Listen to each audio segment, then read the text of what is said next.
One, two.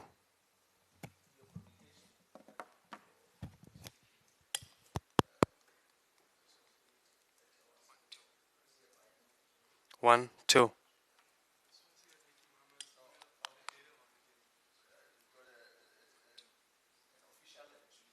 two.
afternoon, everybody.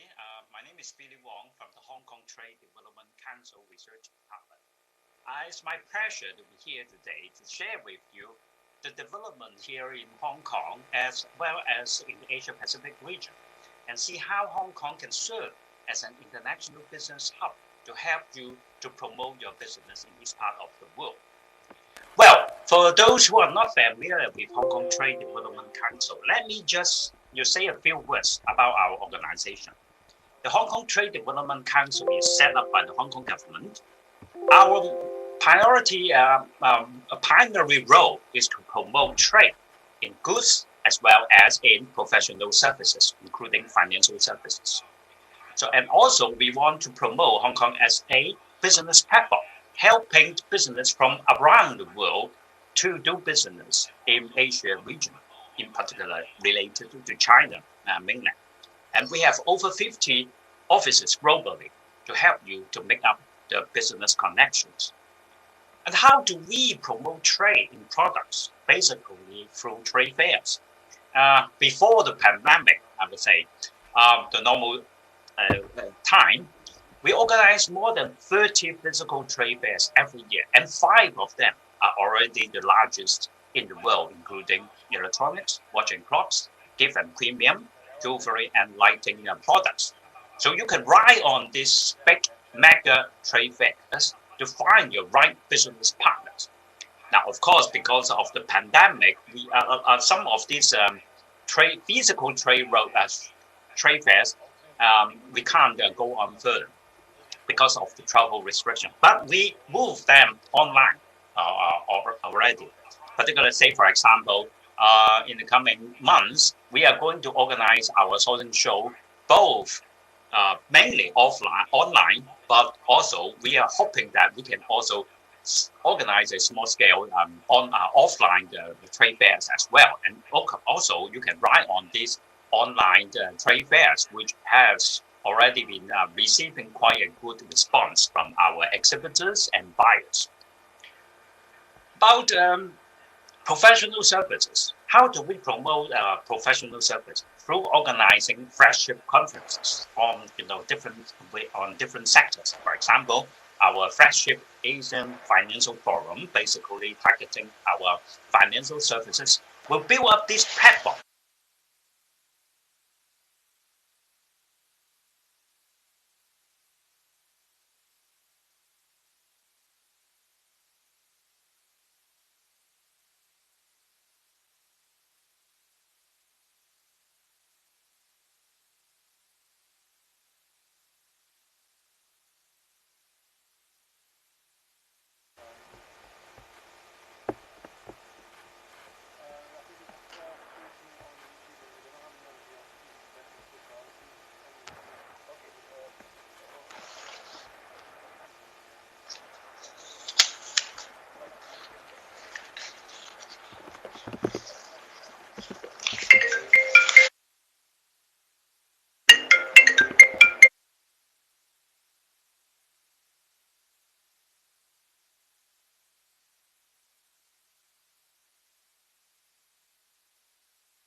Okay,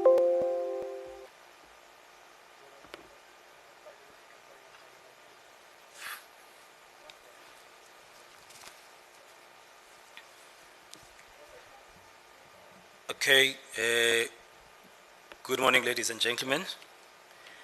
The time now is 9:15, and we're supposed to start according to the program at 9. So let's apologize for the slight delay. I'm a little bit fluish, so I'm hoping that I'll be audible enough. And I'll try my level best to drive the program as it has been given to me. My name is Anele Kaba. I'm the Executive Director for Economic Development, Tourism and Agriculture within the Nelson Mandela Bay Municipality, and I'll be your Program Director for the first session of this morning. And I must say that I'll hand over to my colleague after tea time to take over. Running through the program, there are some slight changes.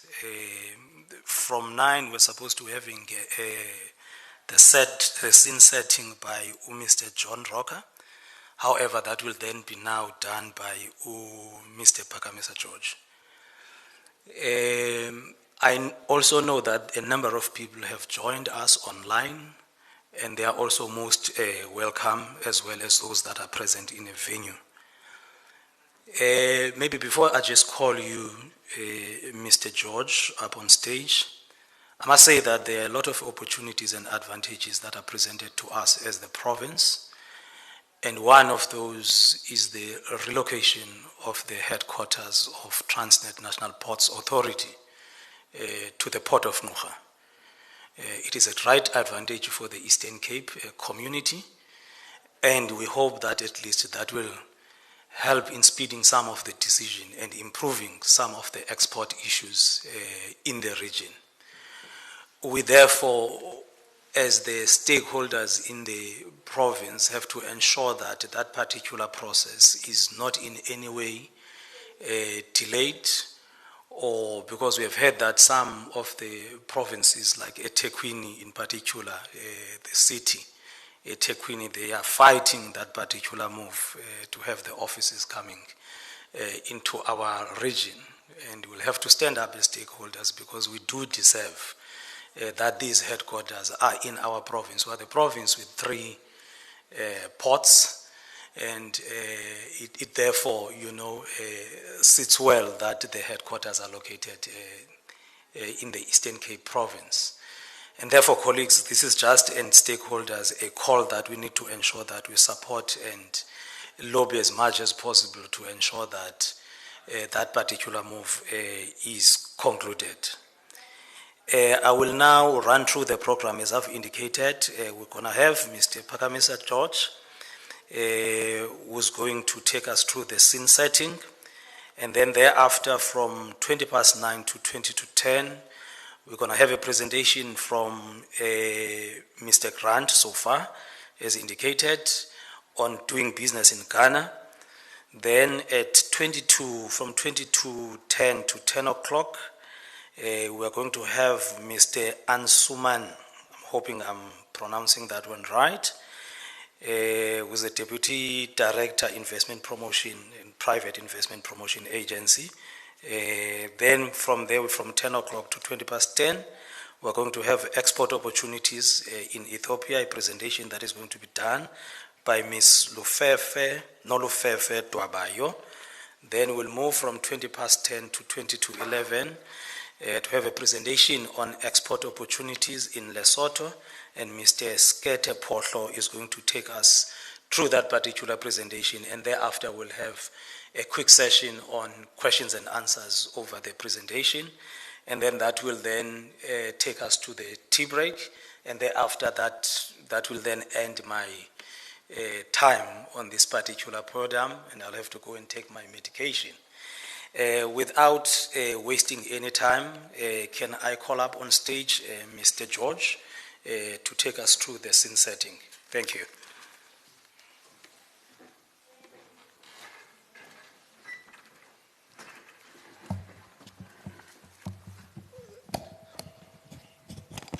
Thank you very much, Program Director.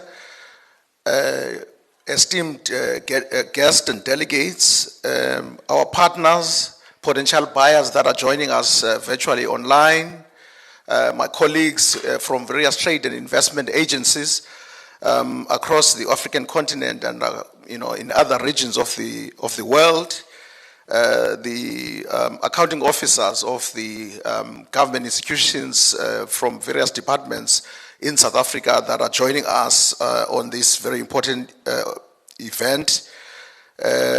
Our partners, the Nelson Mandela Bay Metro, the Buffalo City Metro, and the Shareholder Department, Economic Development, Environment and Tourism.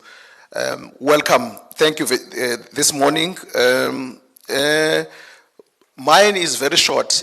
I want to set the scene regarding the province of the Eastern Cape.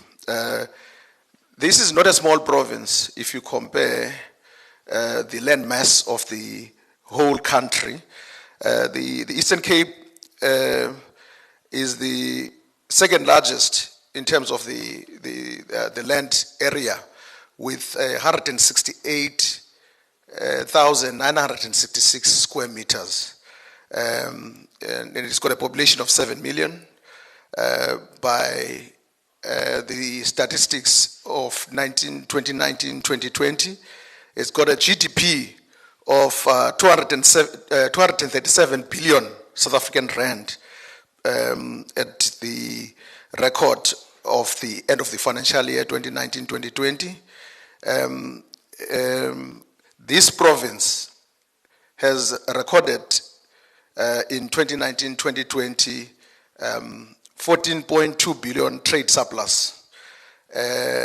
And most of the exports, unfortunately, which is sometimes maybe an opportunity, about 58% of the exports from the Eastern Cape go to Europe, followed by 21% to Asia, and a number of more in the SACU region of the continent, and very few going to North Africa and the East African region, which is something that maybe out of this symposium we should be looking into.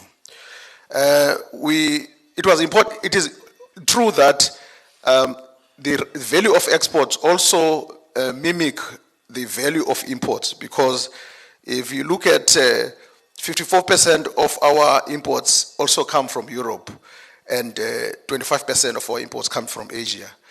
It also mimics the ratio that you look at the value of what we're exporting and what export destinations. The Eastern Cape has got huge potential in agricultural production. Although in the basket of our exports, we would find that the biggest chunk of that basket goes to automotive and automotive components manufacturers. Even there, you find that 51% of our exports goes to the bulk of our export go to Europe. But the province is holding about 70% of auto component manufacturers in South Africa. As you know that the Eastern Cape in South Africa, the biggest component of auto and auto components manufacturers in the country are found here in the Eastern Cape. But that is not all from the Eastern Cape. We are the biggest producers of red meat in the country, beef, mutton, goat meat. We also biggest producer of mohair and wool in the country. Some of the best tasting pineapples are found here in the Eastern Cape. In dairy, a significant portion of the production of dairy comes from this province, the province of the Eastern Cape. If you go to products like pharmaceutical aloe, extracts and extract from other natural herbs and plants, there are plenty in the Eastern Cape, like aloe, the rooibos. You find a lot of those that are available in the Eastern Cape for export. And this is the most beautiful province in the country with 800 kilometers of the coastline. It's got a developed rail network. It's got 3 seaports. It's got 3 airports. So it is easy to get in and to get goods in and out of this province. It's connected rail by sea. That is the advantageous natural endowments that we do have in this province. And if you're looking for a getaway for ecotourism, this is the best province to do that. It's called the home of the legends, because of the various icons that led the struggle for liberation of the people of this country that are coming from this province. So, ladies and gentlemen, without wasting time, this is a province of plenty. This is a province of a lot of opportunities. The government of the Eastern Cape, in partnership with the national government, established 2 special economic zones in East London and in Kucha, in Port Elizabeth. These 2 special economic zones are providing a suitable site for export-led investment, for investors that want to invest in the Eastern Cape for production that are targeting exports. So those zones are available, they are suitable, they still have got plenty of unutilized capacity for investors that are targeting the other regions of the world but want to use the Eastern Cape as a gateway for their products and services. So, ladies and gentlemen, thank you very much for listening to the scene-setting presentation. Today, we're looking forward to getting our companies in the Eastern Cape and our policymakers listening to the opportunities that are presented from various regions of the world. And therefore, this day is very important to both the companies that are targeting export, but also decision makers and policy makers of our province. Thank you very much, Program Director.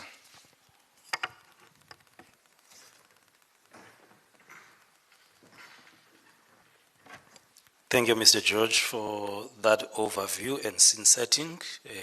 Nice and straight, short and straight to the point. I will now be calling up, the next presenter will be now be doing it virtually. And I'm told that he is ready. Am I correct? Or they're still, okay.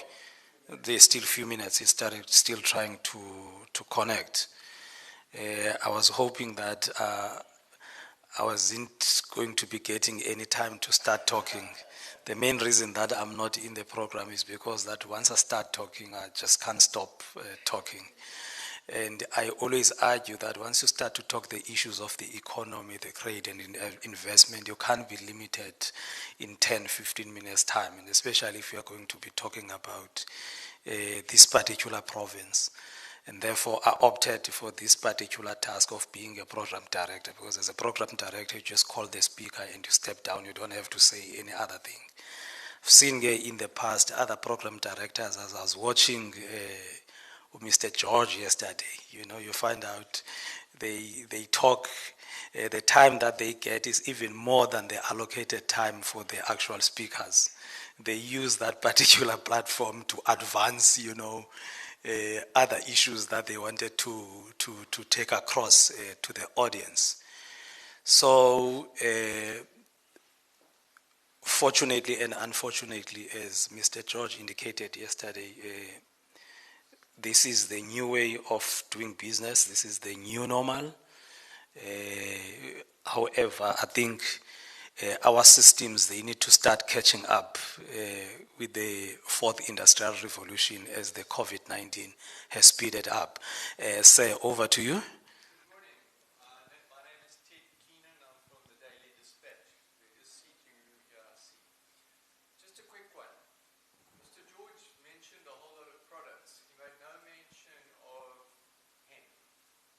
what's the future of hemp, if you wouldn't mind answering while you've got time?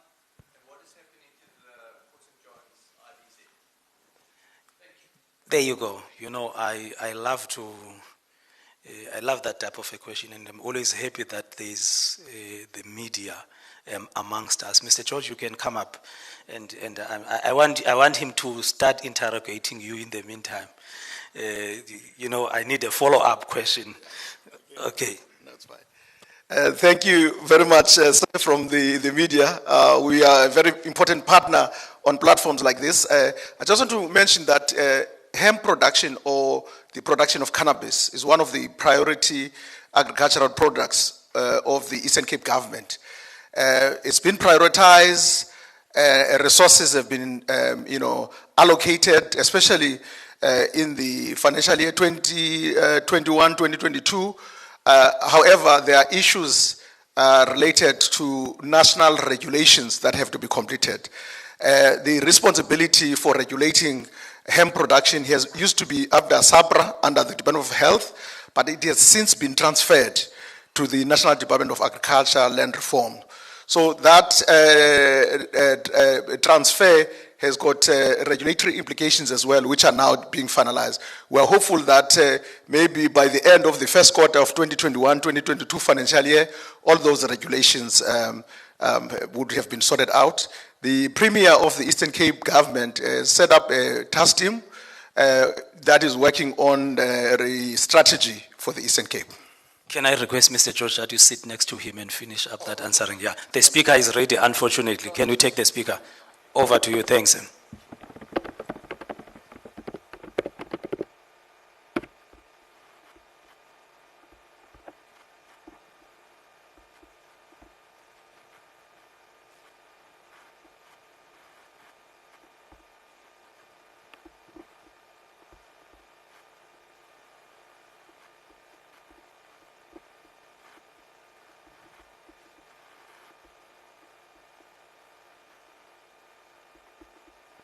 Morning, Mr. Grant.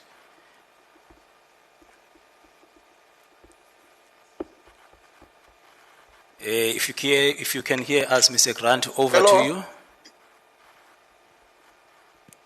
Hello? Morning, Mr. Grant. We can hear you. Over to you, sir. Hello? Hello? Hello, Mr. Grant. We can hear you. Good morning. Good morning. Over to you, sir.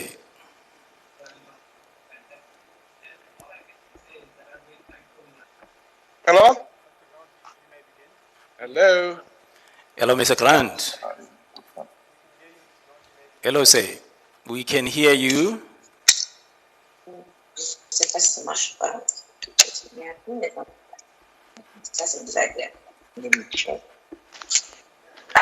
Over to you, sir. We can hear you.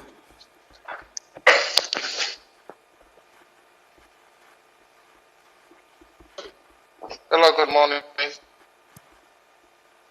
Good morning. Good morning. Pretty well. And yourself? And yourself?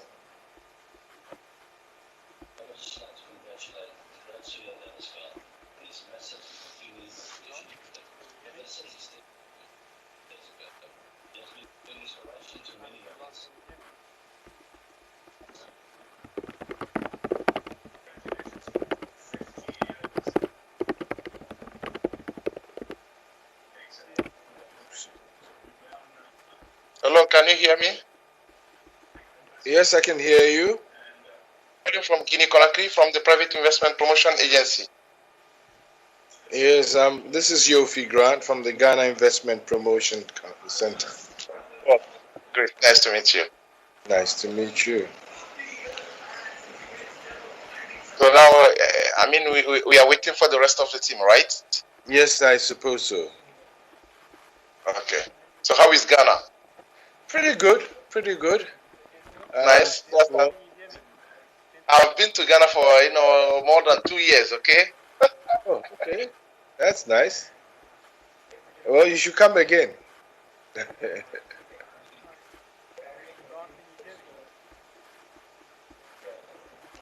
Oh, I can't hear you. be going very soon in Ghana too. Oh, okay. Well, we are hoping that you come.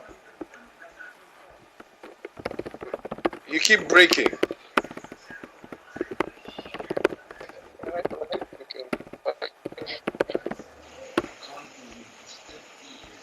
I met also Kwame from the private investment promotion in Ghana in Japan in 2019. Oh yes, he was in school then, eh?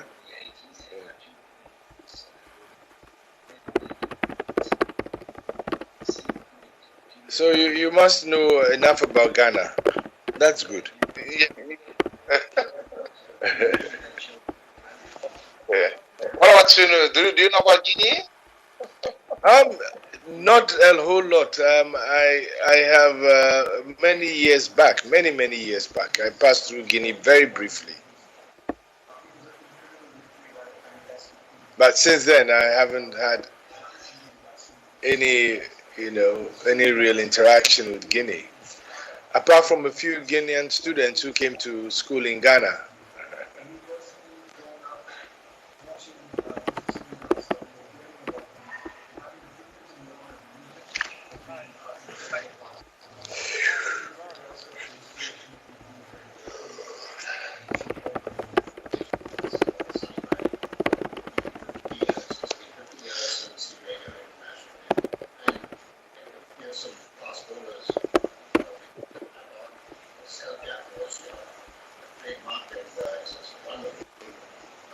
Our technical team are just working on the problem. We can hear him, but he's not aware that he can. If you could get a message that we are already waiting for him, he would already had started the presentation. But in a few minutes, that will be sorted out. It is also possible that his speaker is not on. That's why he can't hear us. But that's the reality that we're facing.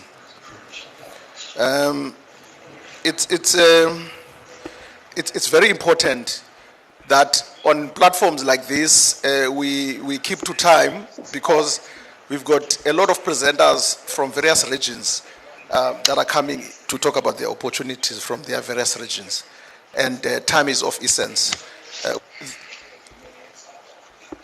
With putting this program together, there was a complicated choice that we had to make. Because other countries are 7 hours ahead of us, with others 7 hours behind. Which speaker should we put where? Because whilst we are in the morning, others are already sleeping there at night. So we should accommodate them. But whilst we are going to the evening, others are waking up. So we had to make that delicate balance of making sure that the speakers are not tortured to wait long hours in the evening whilst make a presentation at the Eastern Cape Export Symposium. But I think what is important is that the agency in Ghana that's going to present right now has now worked with the ECDC for 2 years, with the Eastern Cape for 2 years, to the point that in 2019, they brought a business delegation to the Eastern Cape that toured the Eastern Cape, and had a pleasant surprise as to how much the Eastern Cape has to offer. Their priority was Gauteng, to be honest.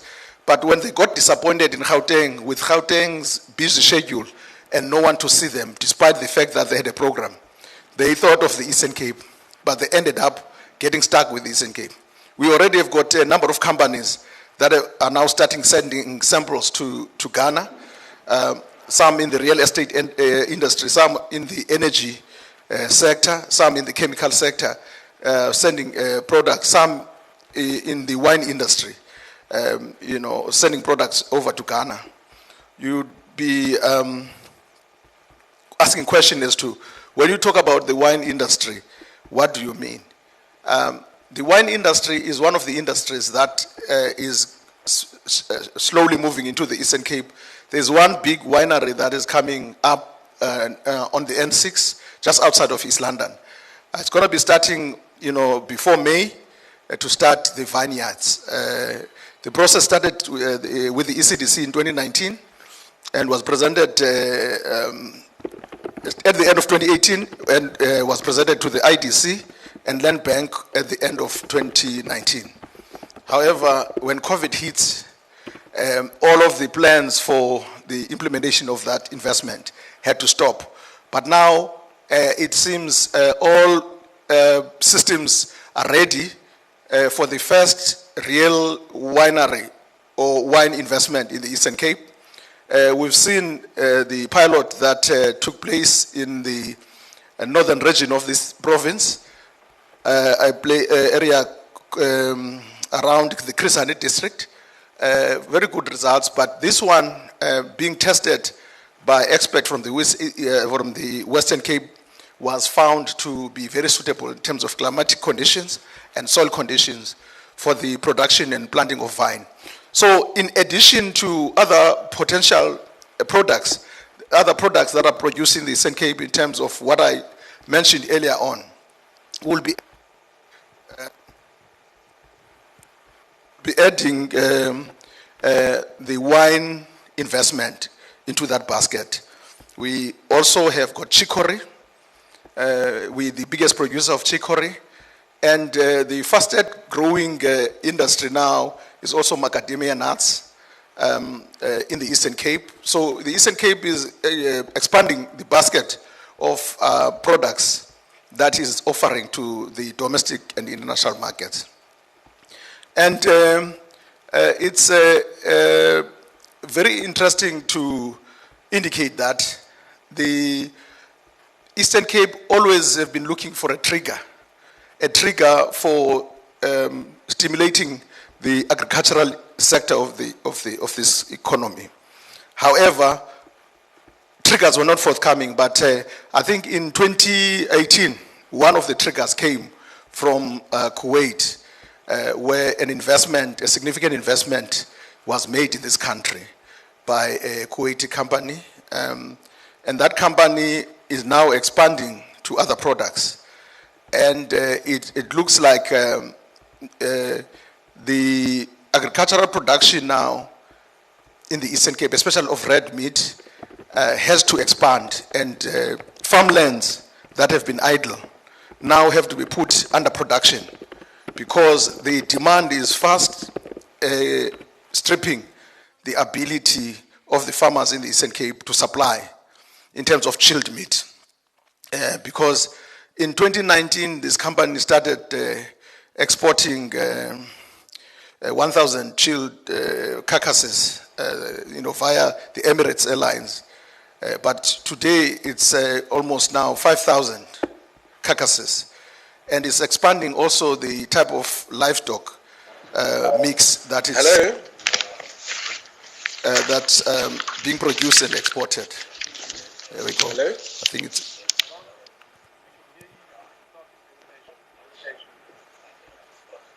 Hello? I can barely hear.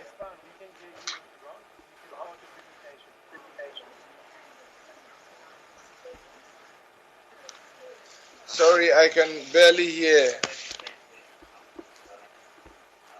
Can you hear me?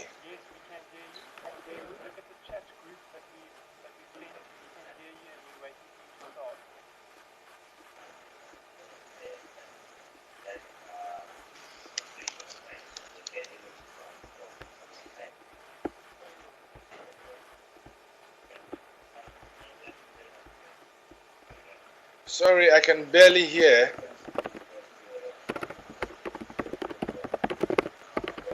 I don't know if you can hear me.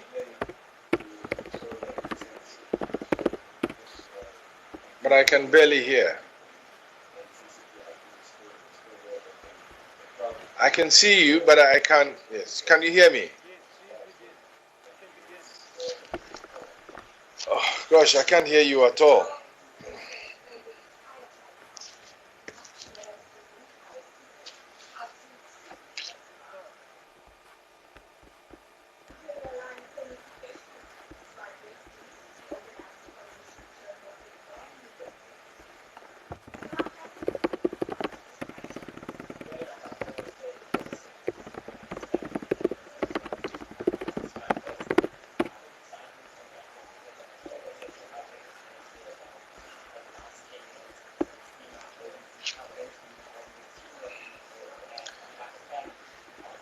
can you kindly send me a message if you can hear me, because I can't hear a thing.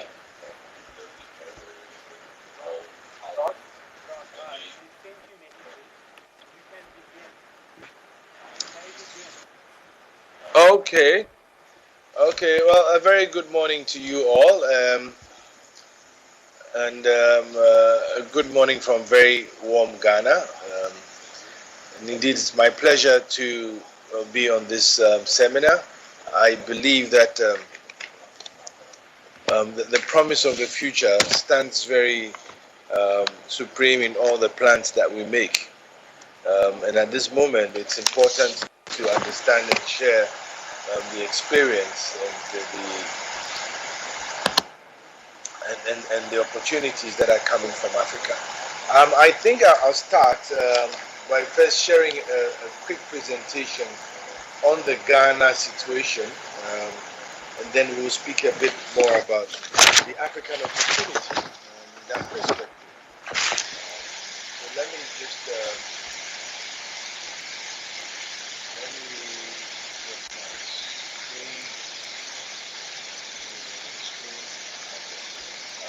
get my screen. Can you see my screen?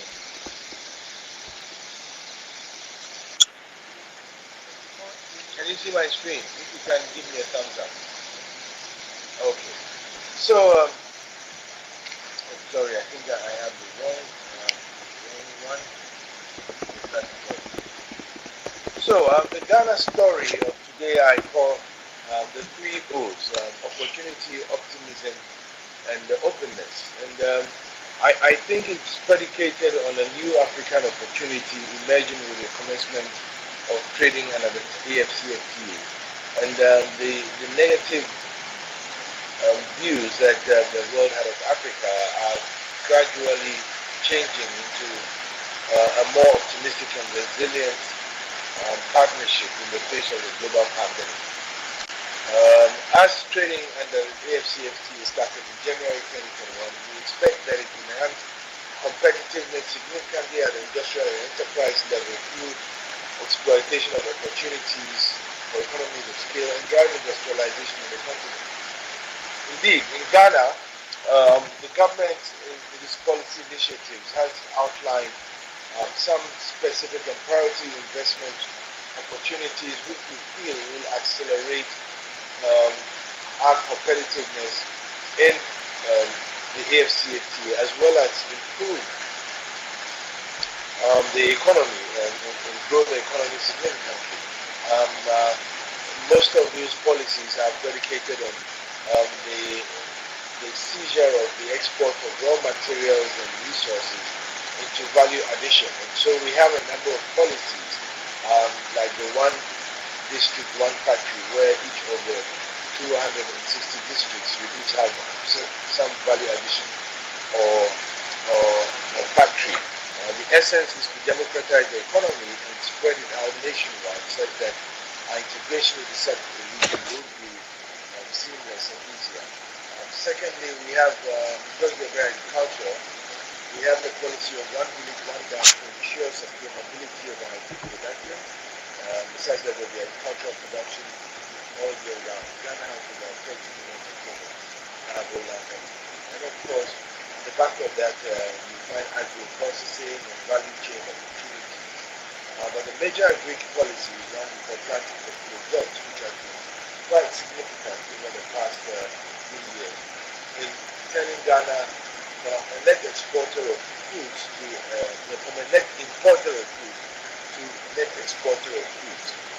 And we are indeed very happy that this will accelerate our industrialization program. But we also have focused largely on education with a free senior high school policy, where in the medium term, the average educational level, or the minimum educational level of the average Ghanaian will be high school education. Now, our investment priorities, as I just said, still are on energy and power, because we need that to fuel an industrialization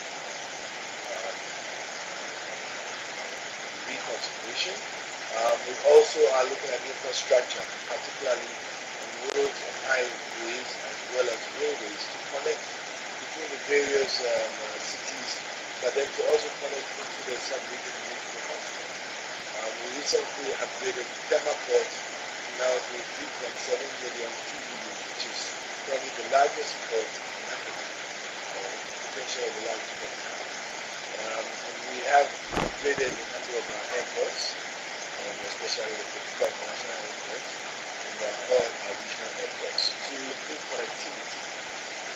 But we also have other opportunities in hospitality, hotel industry, tourism, because we are endowed with a lot of cultural, natural, environmental tourism. And so the Ghana story is woven mainly across a major drive of the Ghana Beyond Aid, where the presidency has clearly declared that we will not build our economy based on aid and handouts from the country, but we will use our own resources and abilities to develop. And this is very inspirational going forward to ensure that we harness our opportunities for our own development in partnership with foreign direct investment. I have just talked about some of the opportunities here. I want to spend a lot of time on it. Infrastructure and integrating transformation, for transformative transportation platform, integrating rail, road, sea, and air. Because we are building quite a significant number of schools in the advent of the free secondary high school program. And then COVID has also alerted us on the lack of capacity within our health infrastructure. So government has established a program called Agenda 111, where every region, each of the 16 regions in Ghana will get a new major hospital, and the districts will each also have a hospital or a health center to facilitate health care. In agro-processing, we are looking at moving away from subsistence agriculture and adding on to mechanized agriculture. There are small holding farms for them to support the large mechanized farms that we are going to set up, and these definitely are investment opportunities. And as I mentioned before, one village, one dam, irrigation all throughout.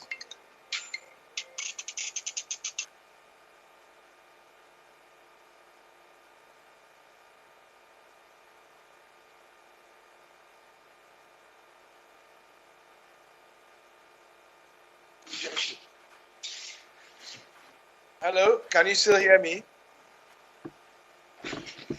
Can you still hear me? Can you still hear me? Okay, well, I'll carry on. I also spoke of tourism, where ecotourism, cultural tourism are some of the main themes on which we are improving our tourism infrastructure and therefore opening up for investment. And then, of course, manufacturing, because manufacturing is what is going to convey or convert the economy from one that was mainly based on the export of our raw materials and resources of cocoa, gold, bauxite, manganese, into value addition, because it makes more sense that we should add value before we export. I mean, the African continent is probably the most endowed continent you'd find in the world, but we are a net importer instead of being a net exporter when all the raw materials are here. So in Ghana, we have formulated a one district, one factory policy where we add value to all the resources in each of the areas where they are found. But additionally, we are also setting up industrial parks in each of the 16 regions in various economies, such as pharmaceuticals, textiles, the automotive industry, cocoa processing, garments and textiles, oil and gas, and fertilizer to support the agri industry. So these are some of the investment opportunities that we have.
I do not foresee that this will improve, but however, we'll probably just have to wait for the presentation up until its end so that we can move to the next speaker.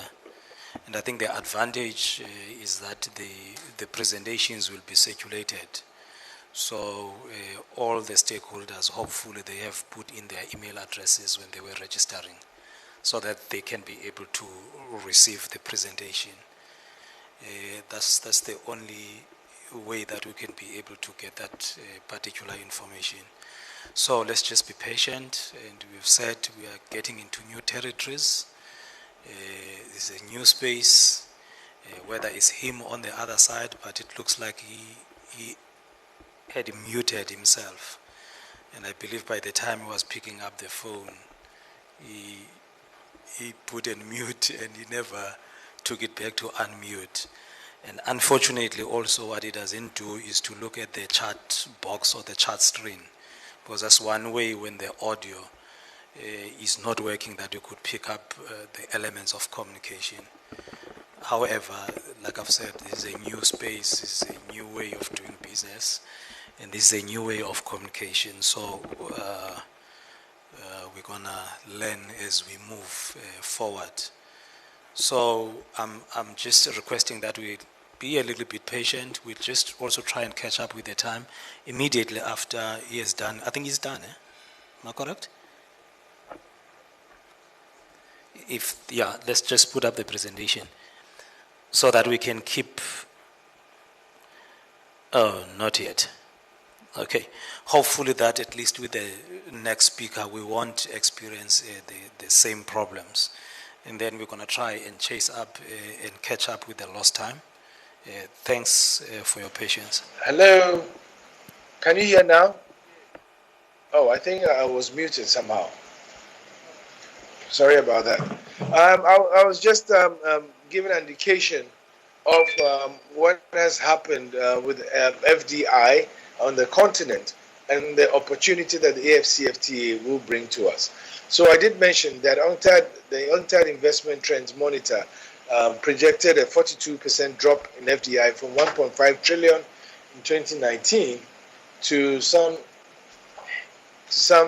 860 billion, as confirmed, as projected by the World Investment Report of 2020. But the pandemic did definitely have an impact, and these numbers seem sustained. And Africa seemed to be the most affected, but also, although most affected, the impact was not as much as expected.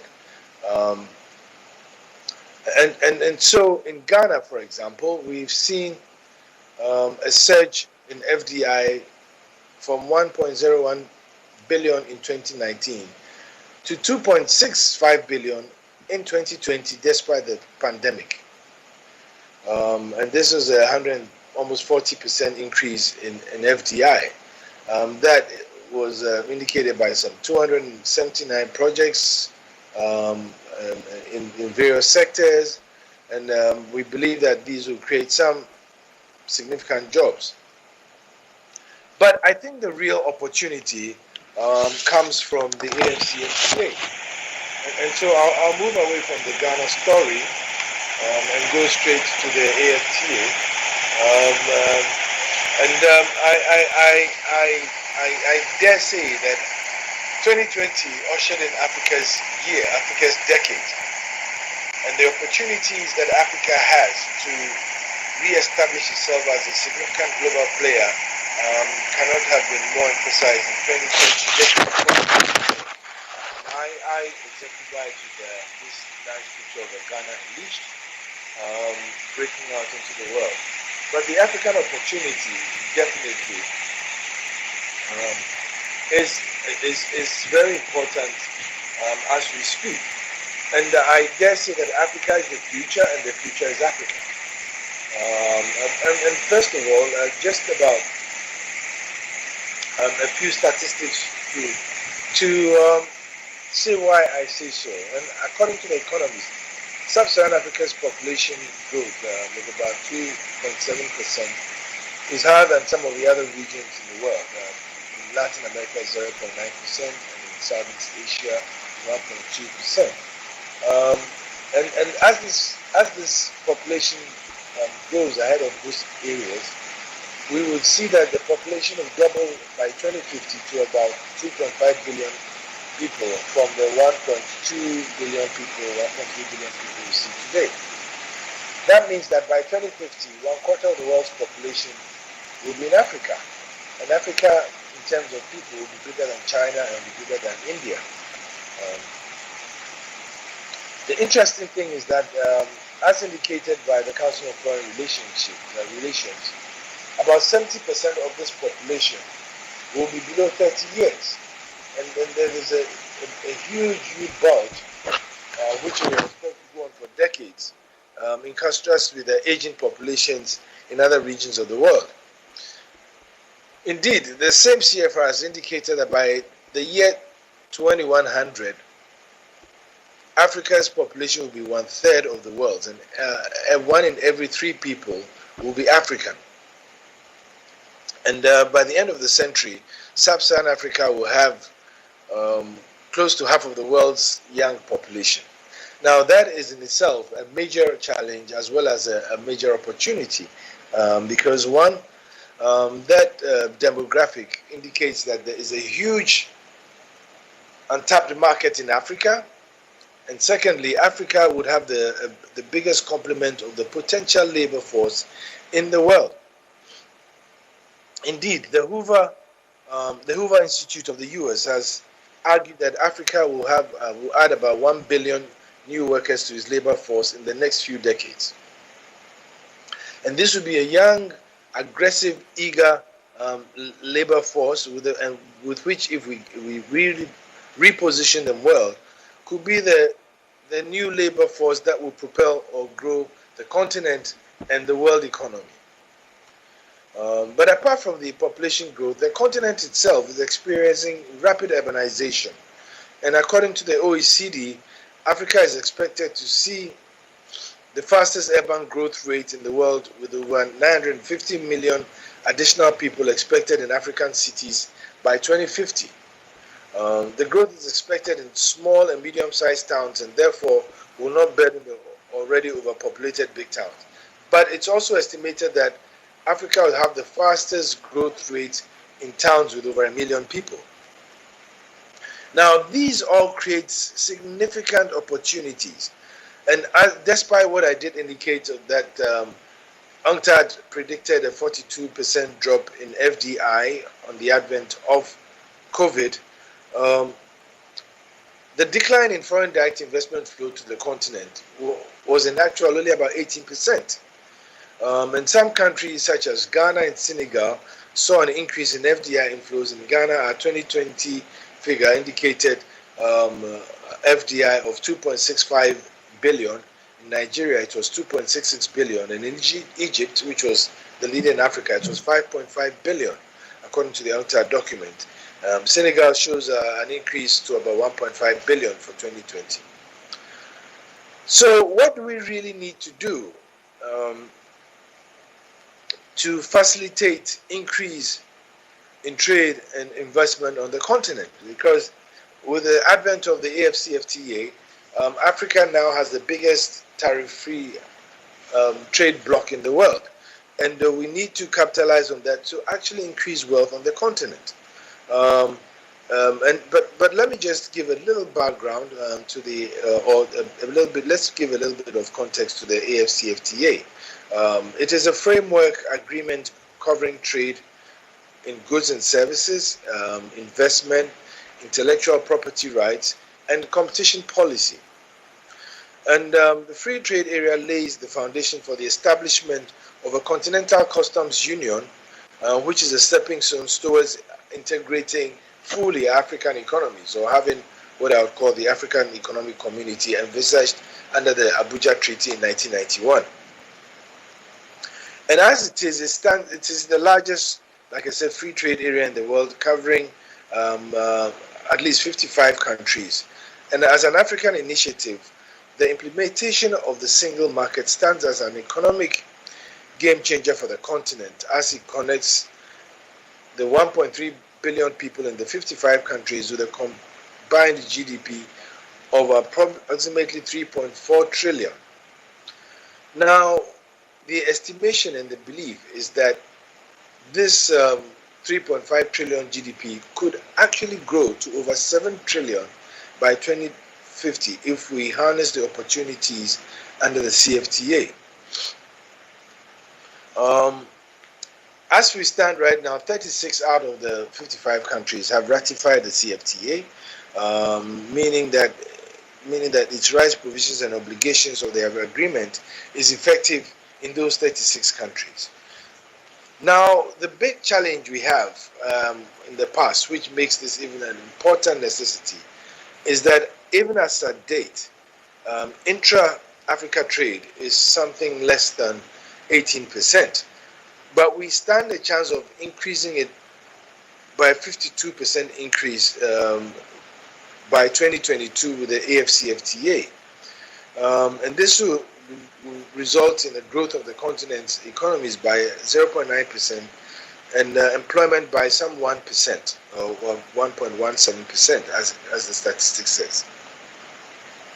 So the CFTA would integrate African markets and help Africa engage coherently in its trading arrangements to change this dynamic into a more aggressive market for wealth creation, especially within ourselves and then with the rest of the world, because as individual African countries, we do not have the size nor can we negotiate the best trade deals for our own benefit. But with the large trade bloc, which is the largest in the world, I believe that we have convening as well as convincing and negotiating power, and therefore it's one that we all should embrace and support without any hindrance. But it also, because Africa is dominated by SMEs and SMIs, I suspect strongly that the AFCFTA will enhance competitiveness at the industry and enterprise level through exploitation of opportunities to upscale and have economies of scale, which will also help us develop and add value to our raw materials and resources. Indeed, a recent study by McKinsey indicates that Africa is not monetizing its assets as much as we should, and therefore it's important that with the CFTA we take advantage of the opportunities to first move away from exporting our raw materials and resources as much as possible and add value for export. For a continent that is resource rich, we seem to be import dependent instead of export dependent. But I believe wealth on the continent will best well be facilitated when we change that dynamic and become export dependent and not import dependent. Now, the practicality of the AFCFTA means that from January 1st, 2020, when it started, tariffs on 90% of goods traded between the countries under the AFCFTA will be reduced in equal annual installments until they are eliminated within 5 years for the non-least developed countries or the non-LDCs, and within 10 years for the LDCs. Now, with regards to a category called sensitive goods, tariffs will fall within 10 years for the non-LDCs and 13 years for the LDCs. So, for example, if a product faces a tariff of 25% when being imported into a non-LDC country, starting from 1st January 2021, the product will only be tariffed at 20% and then 15% by 2022, with such reductions each year until it's traded at duty-free by 2025. So we'll gradually see a progressive elimination or reduction in tariffs to 2025. Now, with regards to sensitive goods, tariffs are going to fall within 10 years for non-LDCs and 13 years for LDCs. The CFTA protocols also contain commitments on customs cooperation between the signatory countries and mutual administrative assistance, trade facilitation, removal of technical barriers to trade, sanitary and phytosanitary standards, and trade transit. These work behind the scenes to simplify and harmonize trade practices, procedures, and logistics, speed up importation and exportation and transit, and harmonize and mutually recognize standards and eliminate unnecessary barriers to trade on the continent.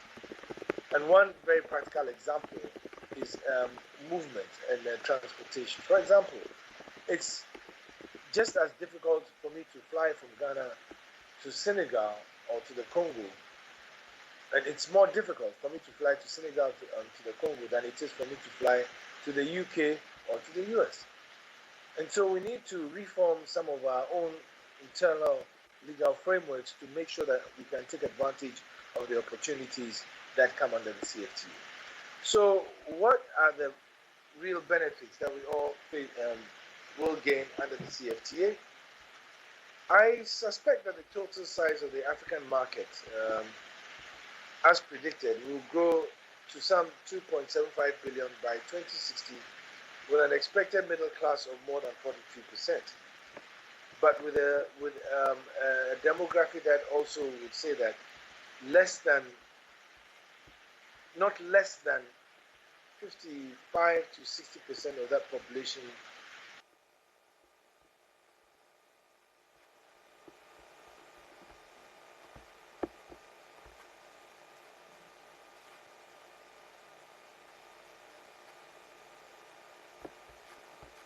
Thank you.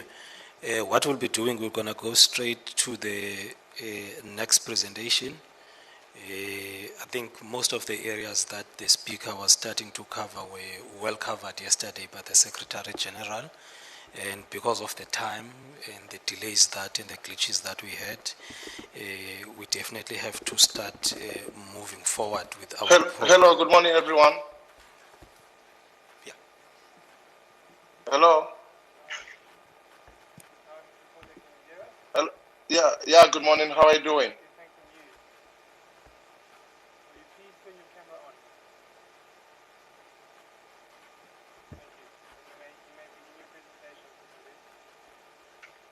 Okay. Is that okay? Okay, so can you hear me?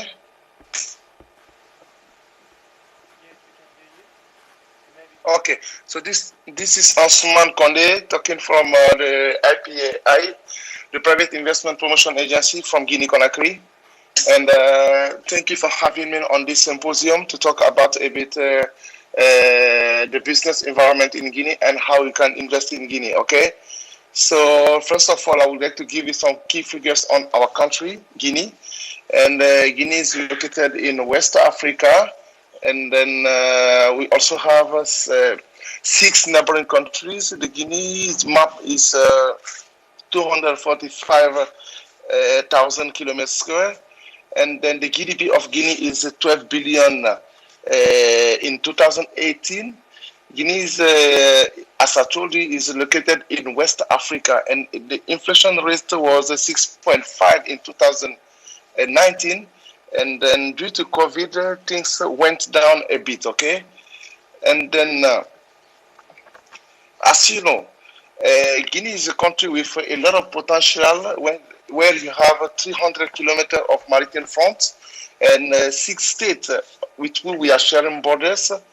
We are also member of ECOWAS, okay? Guinea is a gateway of expanding in West Africa region, okay? Economic Community of West African States, six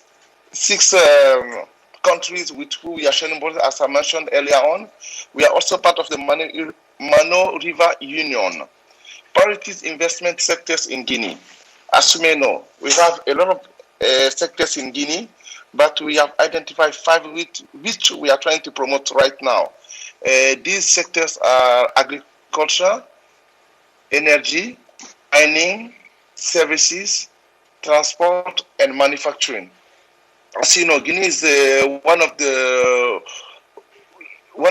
best country in the world where you can get bauxite. Okay, we are the second largest bauxite exporters in the world.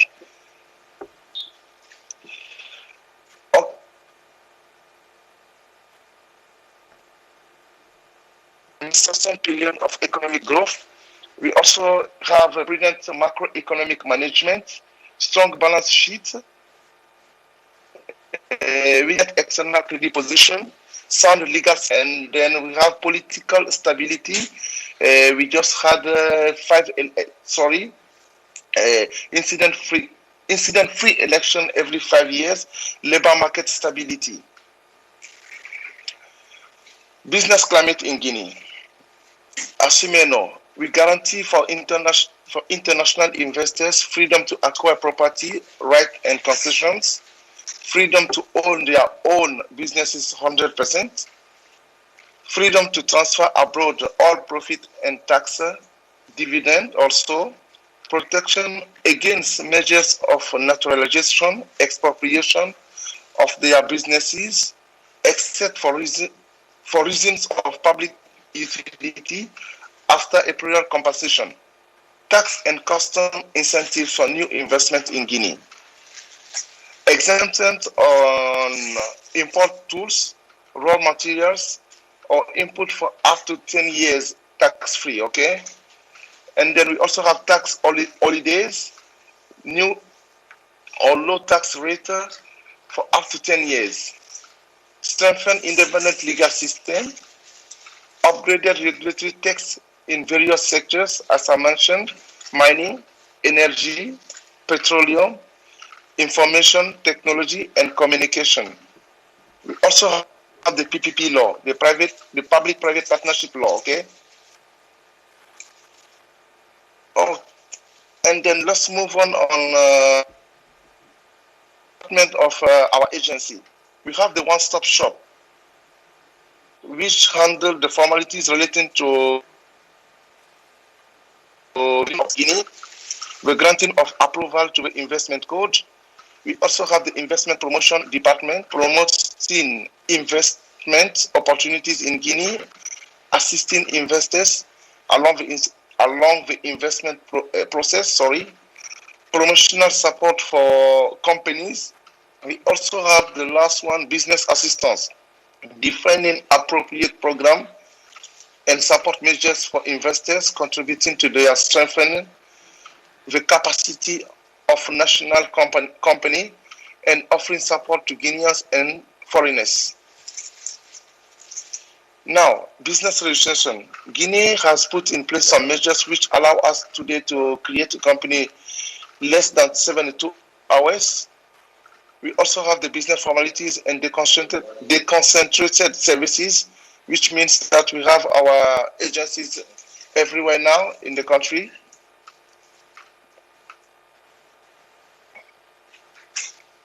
Okay. Key asset on Guinea. Guinea is, we have 4 regions in Guinea: the Lower Guinea, Middle Guinea, Upper Guinea, and Forest Guinea. So the Lower Guinea is 80% of the territory. The rainfall is up to 2,000 and 4,000 per year. And the main product in this region are rice, palm oil, cashew nuts, fruit such as pineapple and banana.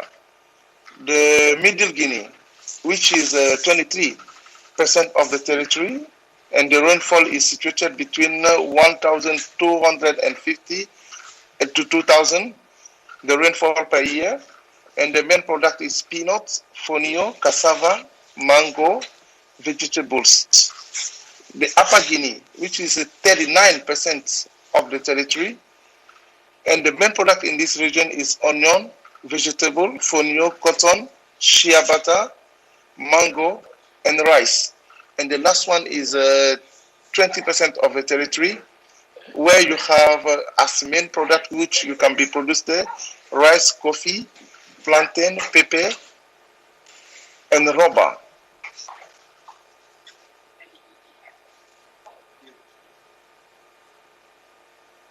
Okay, so talking about agriculture, let's see about the related reforms for land. The one-stop shop of land is being operational with the support of the World Bank Group, reduction of the registration fee, exhaustive census of agriculture,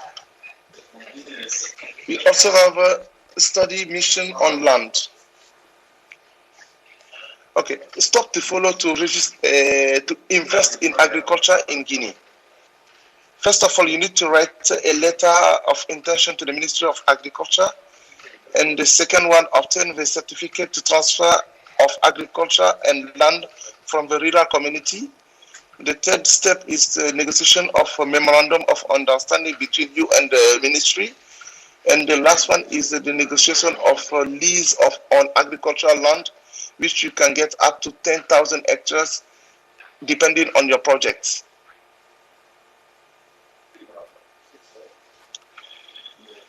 Guinea's government vision is to achieve self-sufficiency by 2020, food safety by 2035, and finally to become agricultural power in 2035.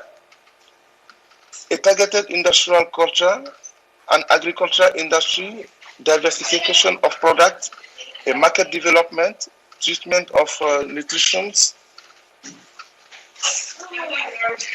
And as some key projects you may have in Guinea, you have hydro-agricultural development.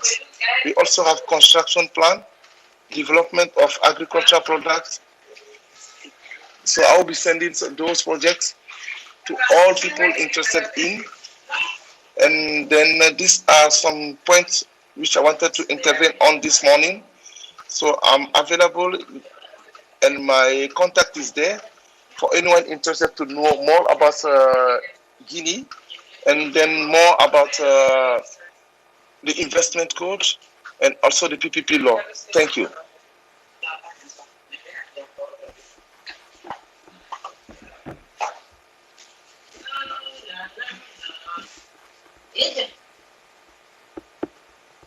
Right, we will immediately go to the next presentation to be made by Ms. Tamara Ndaba, Councillor Polkal, SA Embassy, Addis Ababa. Over to you, ma'am. Oh, are we still loading or still connecting? Hello? There you go. Hello?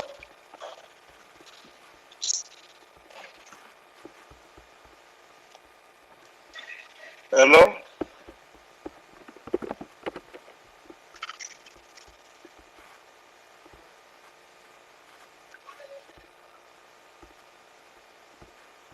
Hello? Thank you very much for that. We are going to move over to the next speaker now. You can mute yourself and turn your camera on. Thank you.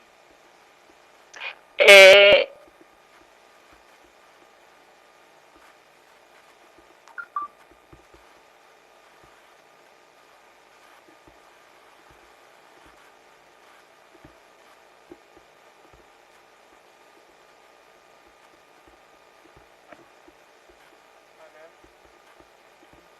Will you unmute yourself? We can see you, but we cannot hear you. Please unmute yourself. You are on mute, ma'am.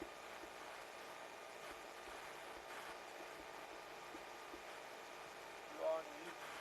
Please unmute yourself.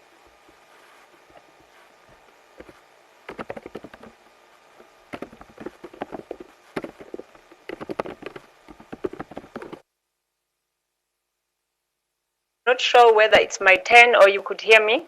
My name is Tamara.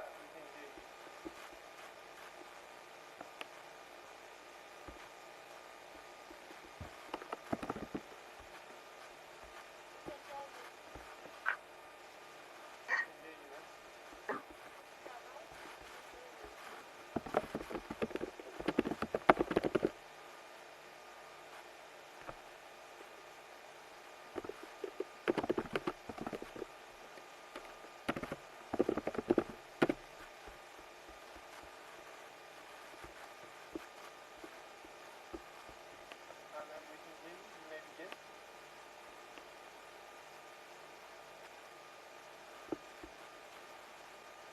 Please unmute yourself.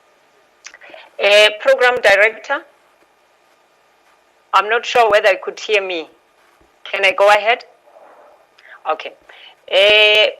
Program director, distinguished guests, ladies and gentlemen, and all protocol observed. Allow me to extend a very warm greetings from Addis Ababa, Ethiopia, on behalf of Ms. Fefe Dwabayo, our Deputy Head of Mission and Chargé d'Affaires, who could not be here today due to unforeseen work-related circumstances. The embassy was requested to share some insights on export opportunities in Ethiopia. Perhaps it's important to start with the following background. Ethiopia is strategically located in the Horn of Africa. It shares borders with Eritrea to the north and northeast, with Djibouti and Somalia to the east, Sudan and South Sudan to the west, and Kenya to the south.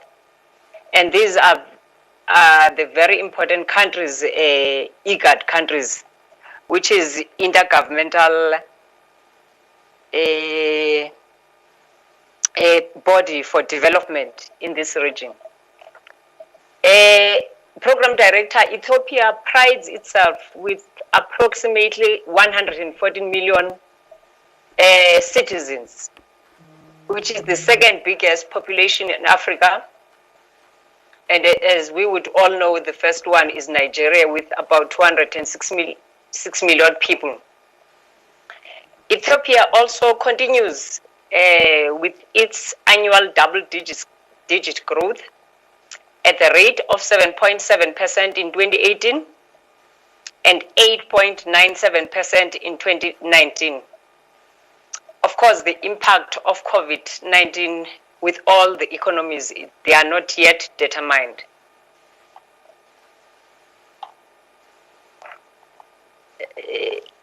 Sorry. It is important to indicate that also Ethiopia's major imported products in 2019 included machinery, which included computers, aircrafts, and spacecraft, electrical machinery, equipment, pharmaceuticals, iron, steel, vehicles, plastics, and plastic articles. Ethiopia's major exported products in 2019 include coffee, oilseeds, chat, pulses, cut flowers, leather, and leather products, and gold. Ethiopia's top 5 export trading partners in 2019 included China, Saudi Arabia, United Arab Emirates, India, and Italy. Ethiopia's top investment partners in 2019 included China, Saudi Arabia, the United States, India, and Turkey. Ethiopia's external debt in 2019 was about 39 billion US dollars.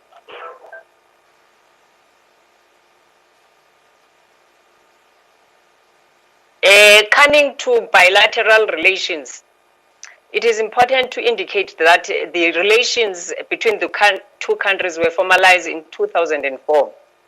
These relations are conducted through what is known as joint ministerial cooperation.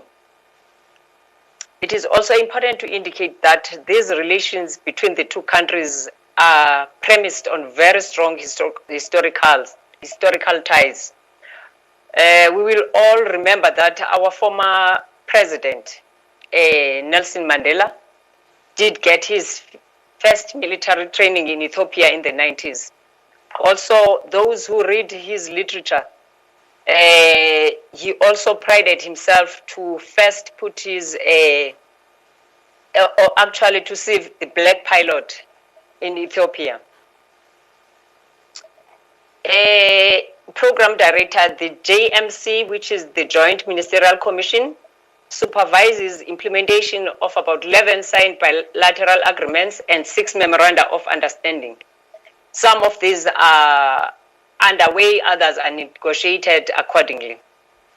The sectors that are covered by these agreements and memoranda of understanding include trade and investment, double taxation, agriculture, defense, industrial and technical cooperation, science and technology, wildlife and environment, transport, health and tourism. Before I move away from this slide, I just want to indicate that this is actually where our core as government, and this is where we do the real work, which is kind of behind the scenes. Because when our businesses come, whether to trade or invest in Ethiopia, we actually, as the embassies, they go back and see what the two governments agreed on. Whether there's areas of expansions, whether it comes to areas of disputes, whether it comes to opportunities. This is our backstop, these agreements and memoranda of understanding. So this is what we do.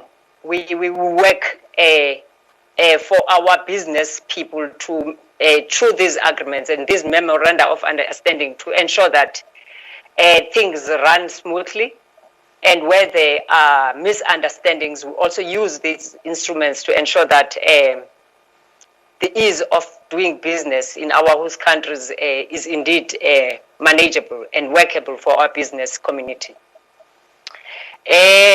Program Director in January 2020, His Excellency Prime Minister Abiy Ahmed paid an official visit to South Africa. During the visit, the Prime Minister and His Excellency President Ramaphosa agreed on the following critical areas. One, to elevate the relations between the two countries to strategic partnership level.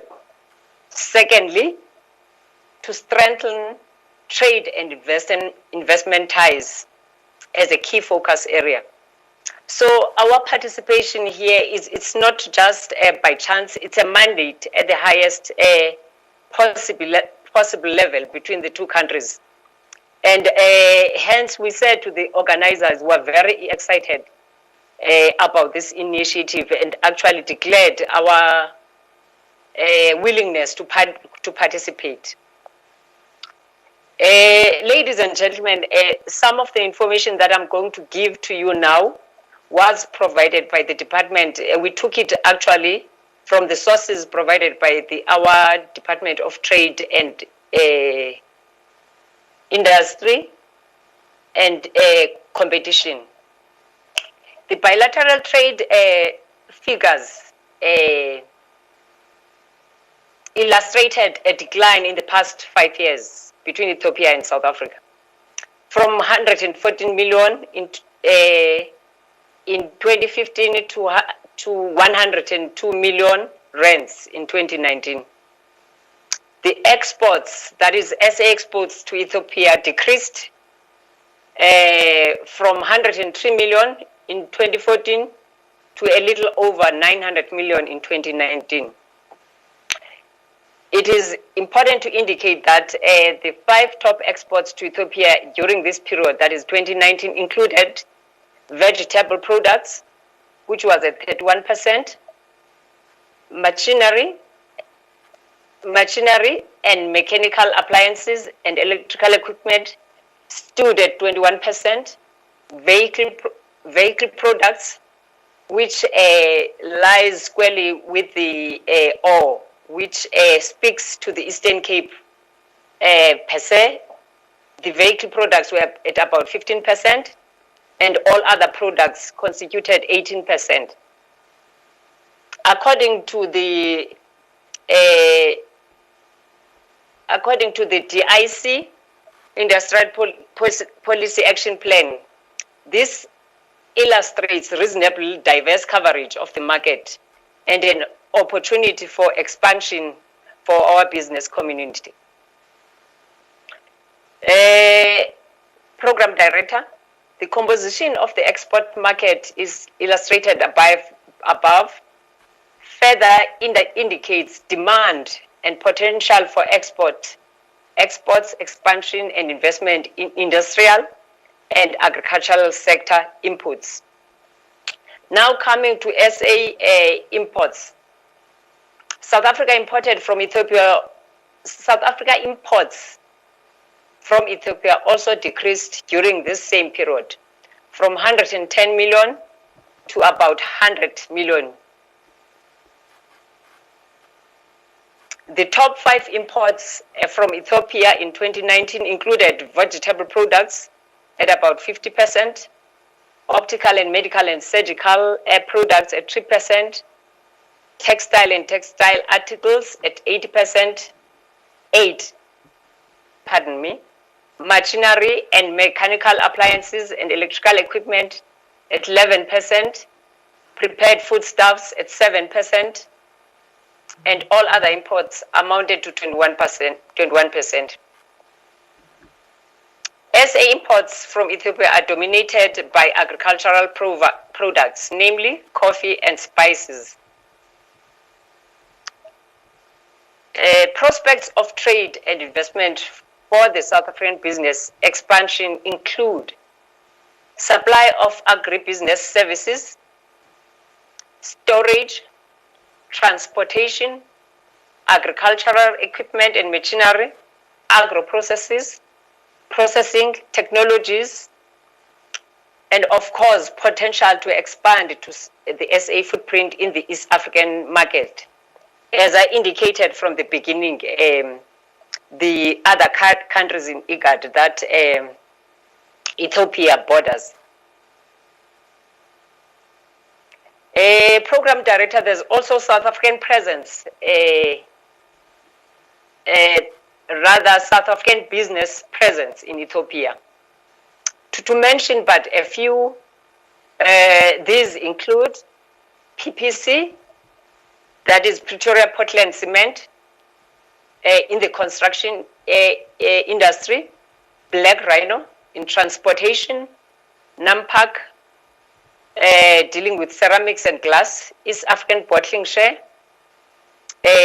Standard Bank Group, that is financial services, and EGICO, which is business services.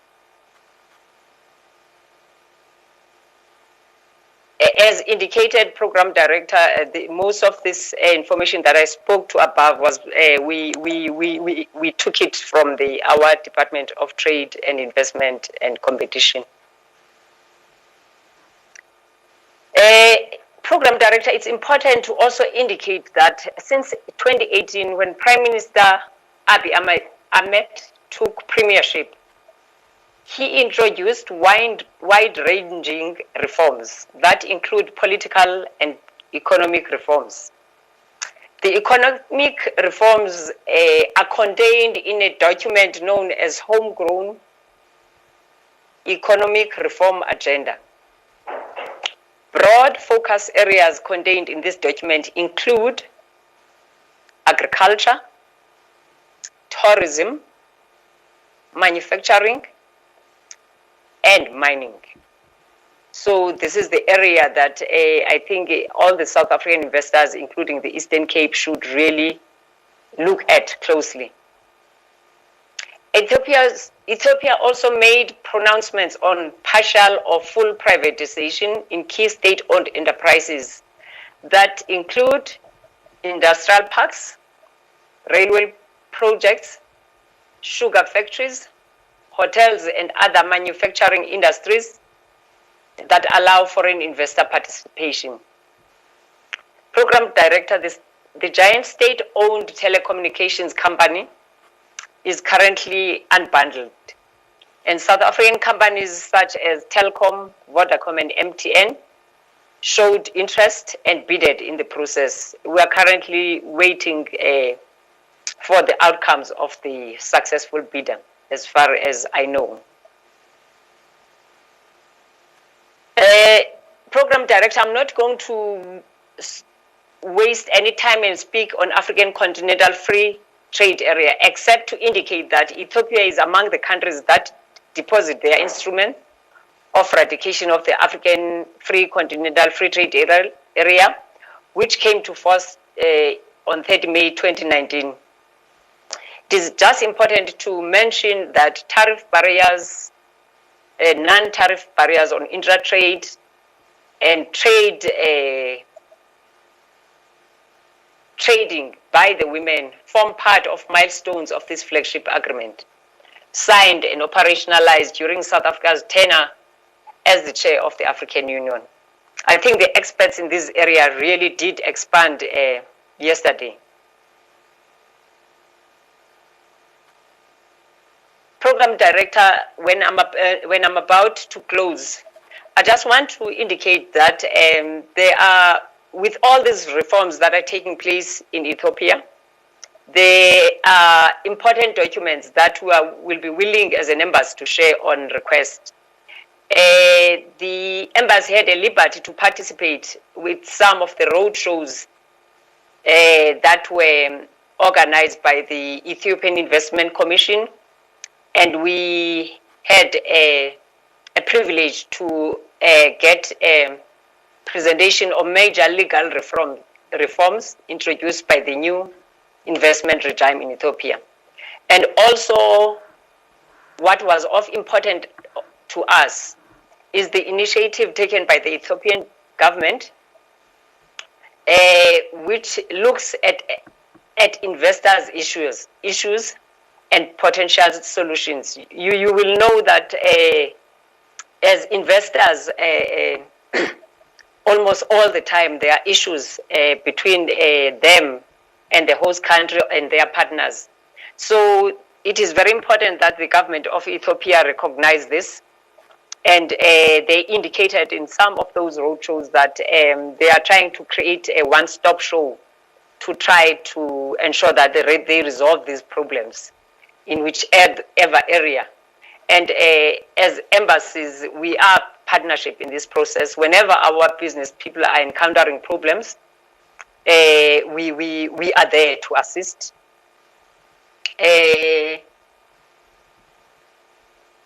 In closing, Program Director, Ethiopia is a market full of opportunities and possibilities. Exporters and investors are encouraged to explore the Ethiopian market.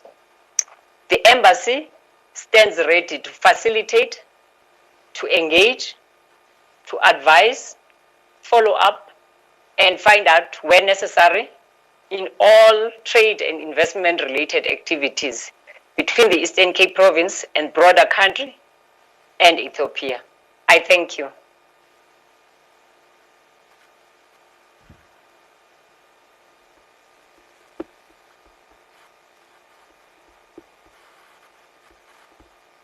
All right, thanks, Ms. Ndaba.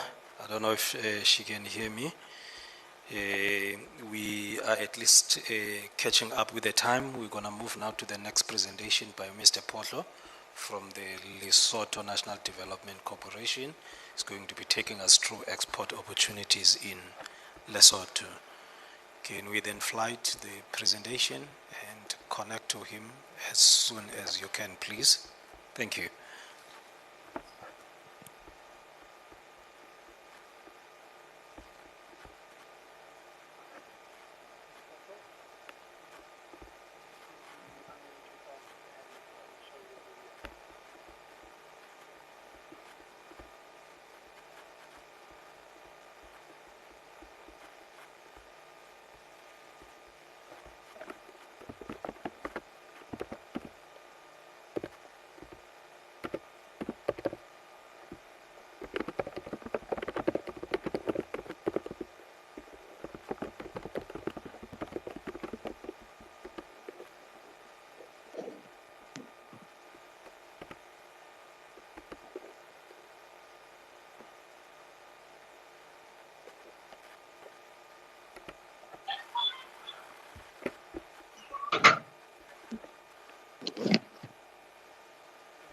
Okay. Hello.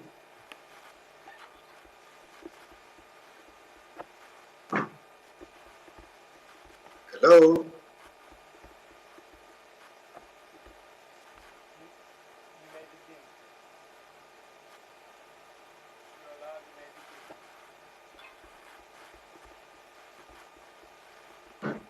Hello.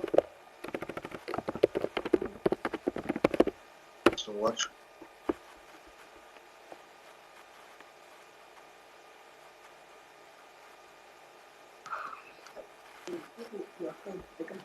So get the present access.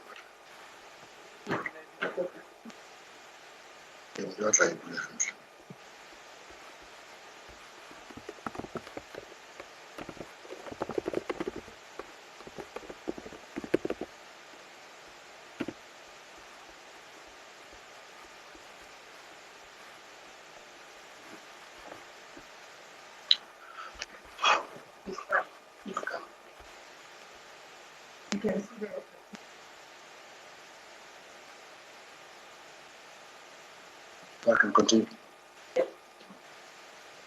All right. No, thank you very much, Program Director, for this opportunity. And I wish to say all protocol observed before we start. Shortly, my name is Sekete Pofo. I lead investment and trade promotion for the Lesotho National Development Corporation. And based on the invite, it looks like the focus of the discussions would be around the trade opportunities more than the generic investment opportunities. So I wish to take you through the presentation on the screen. My presentation will just highlight just a few things about Lesotho. Many people don't know Lesotho. They think Lesotho is part of South Africa. Unfortunately, we are not. I will also seek to highlight a few of the economic and trade performance indicators for Lesotho, high-level overview of the impact of COVID on us, particularly on the trade flows between Lesotho and other countries, and a few pertinent points on our trade policy as Lesotho. I wouldn't want to dwell too much on Africa Free Continental Trade Agreement, but I'll just highlight what we have been trying to do so far. Product sectors and investment opportunities at a very high level will also be shared with. Lesotho happens to be in the middle of South Africa. The South Africa is the only neighbor to the Kingdom of Lesotho. So whichever border you use, you have to go through South Africa. So this is how we are positioned, and as such, it says it should be relatively easy to do business with Lesotho in many respects. On the economic front, this is how we are looking as the country. We are significantly open to global trade. Real GDP growth rate is estimated to have averaged 1.6 between 2015 and 2019. We are projected to average 0.6% between 2019 and 2021. And this is largely attributable to the negative impact of the coronavirus as it has ravaged the entire world. Unemployment rate is fairly high at 23.6% today. You need to note that we import most of our goods and services from South Africa at 93%. To elaborate more on the direction of exports and imports for the Kingdom of Lesotho, 95% of our exports are with just 4 markets, being the US, Belgium, EU, and South Africa. And South Africa takes a fairly sizable portion of this exposure. There are quite a number of free trade agreements for which we are boasting as Lesotho, for which investors tend to benefit if they relocate to Lesotho. We are a member of SACU, and we are a member of SADC. That brings with it a lot of potential in terms of market size. Everything but arms initiative also gives us a quota and a duty-free access to the EU market. And we are also participating in the EU Economic Partnership Agreement, which is also giving us fairly good opportunities if you export from Lesotho. We are also participating in the EU Interim Economic Partnership Agreement, which tends to allow us to focus on increasing access into the European Union. AGOA obviously has been our main export market, where we are competing in that space with the likes of Kenya and other economies known for participating heavily in the trade on apparel and textiles subsector. And obviously we are also part of the African Caribbean Pacific, and that also gives us a lot of other opportunities for which you can access if you are operating from Lesotho. The rules of origin are really key in that space, and as such, many investors tend to come to Lesotho to try and leverage that. China, everybody is getting some form of access into that big market through the generalized system of preference, as many economies do. Lesotho, as a nation, we boast the following value proposition for our investors. Obviously, as I said, by virtue of relocating to Lesotho, you will have preferential access to major export markets, and many companies, particularly in the manufacturing sector, are benefiting through that. Our labor force, workforce is dependable, very literate, and can easily adapt to new ways of doing things. Business services and innovation advantages, Lesotho's young people to be ready to take opportunities that predominantly come in with the innovation and technology subsector, which happens to be also one of the 4 strategic areas that the government of Lesotho is trying to put to the limelight for investors to actually invest in. We are unique in terms of our tourism environment. We boast unspoiled the mountain scenery and a wide range of adventure sports that a lot of people are coming through to Lesotho purely to benefit and enjoy our tourism sector. But obviously, this has been one of the sectors that has been hard hit by the current pandemic that has challenged the entire world. So this is how we are looking in the bigger scheme of things, and I've given you main reasons why possibly you want to consider doing business with Lesotho. Just a quick overview of export diversification basket from our point. We are busy developing a number of value chains that are presenting a lot of opportunities for investors in these categories, as mentioned here. Meat, poultry, beef, and pork, these are some of the areas that we are focused on at the moment, trying to export, to explore the opportunities that the likes of China are presenting in that space. I also wish to highlight the automotive components. We are beginning to take shape in that space, and a lot of investors have begun to show interest in relocating to Lesotho, just purely to participate in the automotive value chain through the components part. I also need to mention that we are also going very heavily on the aquaculture, and we are pricing the largest project ever in our landscape with the Pure Salmon project, which we believe we will be launching later this year if COVID does not become a further problem downstream. But we are quite advanced in that space. This is going to open a lot of opportunities in a number of supporting value chains around logistics and many other opportunities that this value chain can bring to the fore. We seem to recognize very clearly in the advent of COVID-19 that food security is very important for us, and the government is beginning to pay a lot of attention on many of these agriculture-related value chains for which we are beginning to agree that we need to put some state capital to try and put these value chains ready for investors. I also wish to highlight very shortly the impact of this COVID-19 on our industries. Like any other country, we have been severely hard hit by the COVID-19 due to restricted movements. We saw a number of containers getting stuck along the way, never coming through, and that has severely challenged many of our manufacturing firms that have had to consider closing some of them. Some have had to really downscale to a very large extent, just purely to manage cash flows, because it has become very difficult to open or play meaningfully in that space at the current moment. But what we are doing as the government through the LNDC, we have tried to focus more on our aftercare to try and encourage more expansions with the existing firms, because it has really become very challenging to get newer investments into the space.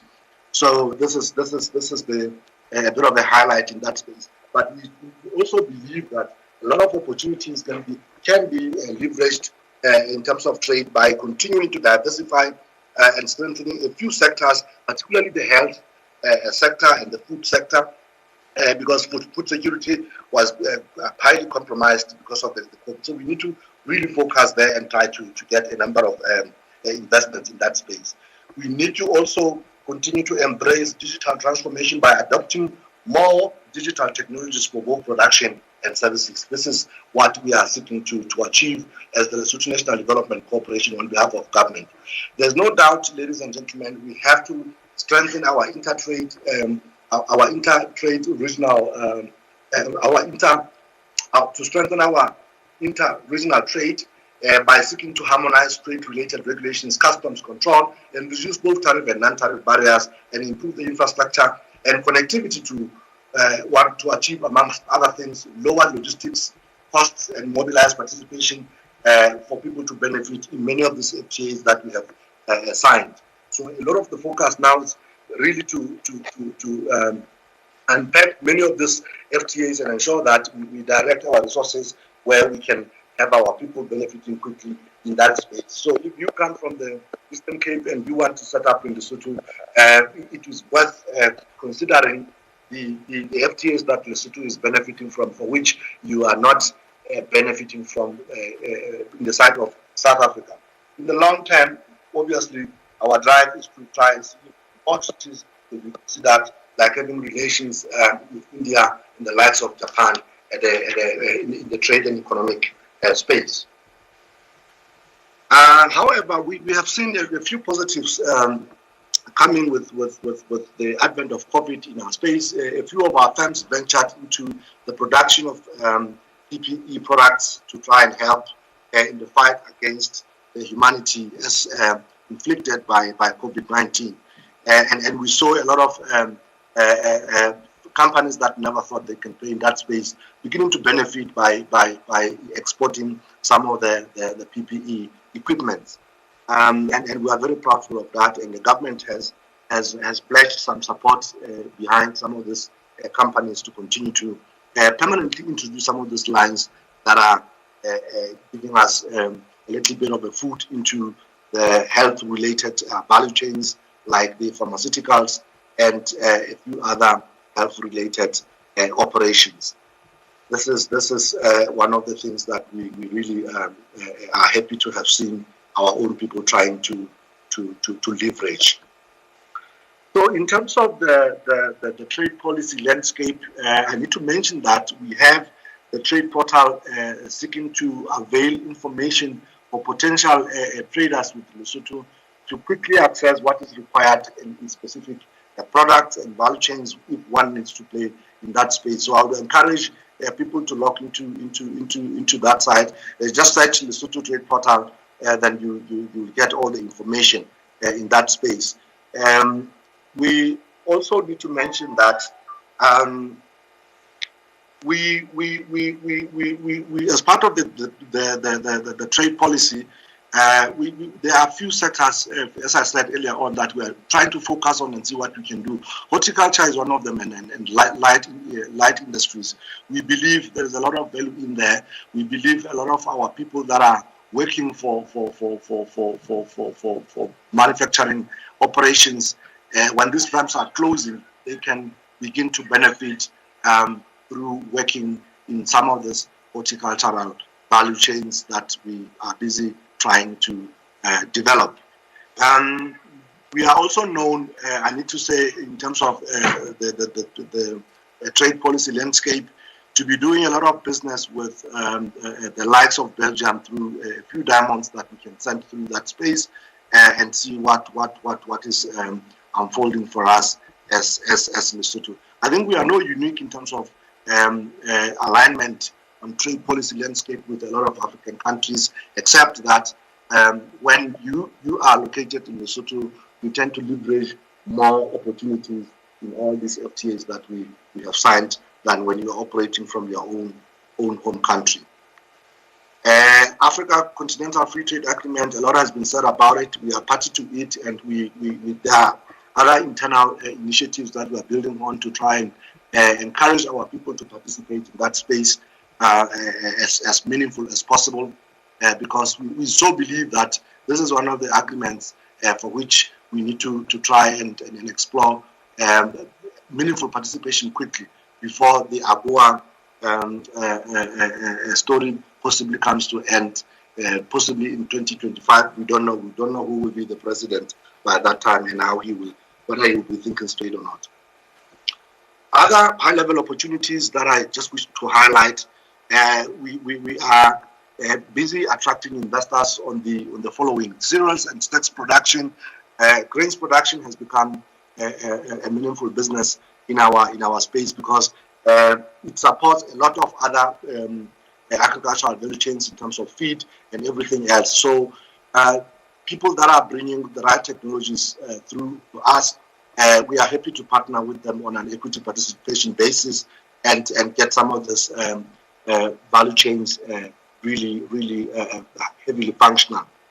We are also looking for people that can help us to develop enterprise design hubs to also focus on garments, textiles, and design and fashion. We believe there is a lot of talent in that space. We just need to get the right expertise in terms of partnerships to help the government to fight the high unemployment rate that I alluded to earlier on. Ladies and gentlemen, thank you. I think that's as quickly and a very high level that I can give you the snapshot of how Lesotho is looking like. Thank you very much. Thank you. Ladies and gentlemen, that was the last presentation for this first session of the day. What we'll be doing, can I request that we have what is called a working tea, okay?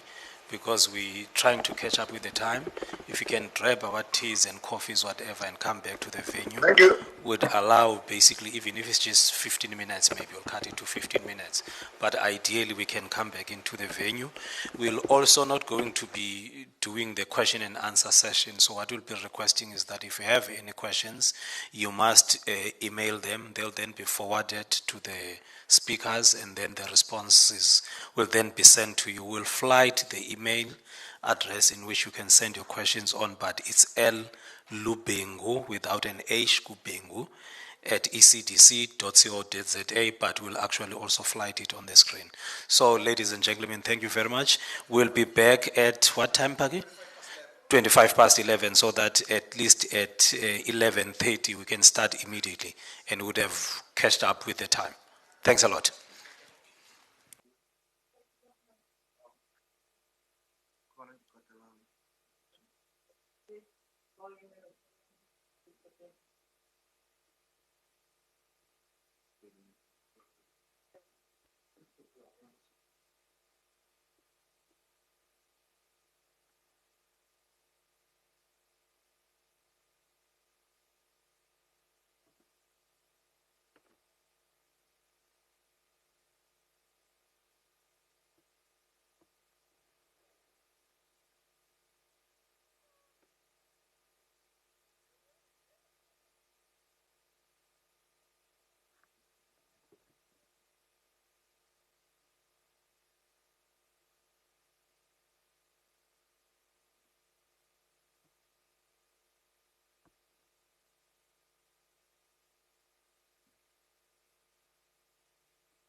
Alex, how are you?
Welcome back.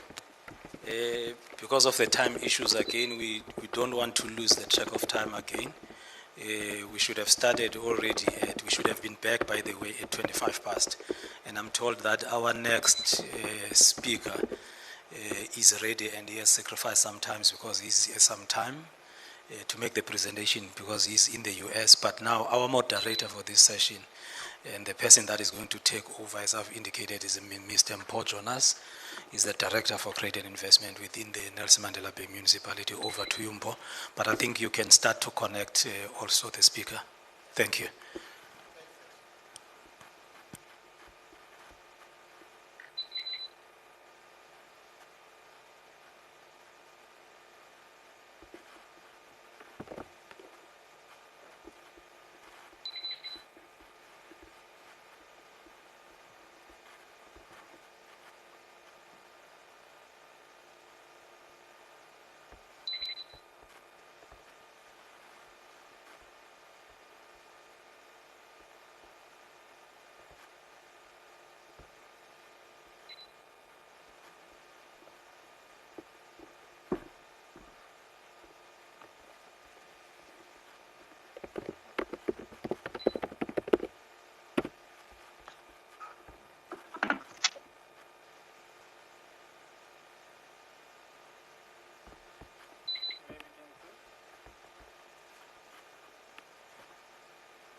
Good morning, ladies and gentlemen, and thank you very much to the Eastern Cape Development Corporation for the invite.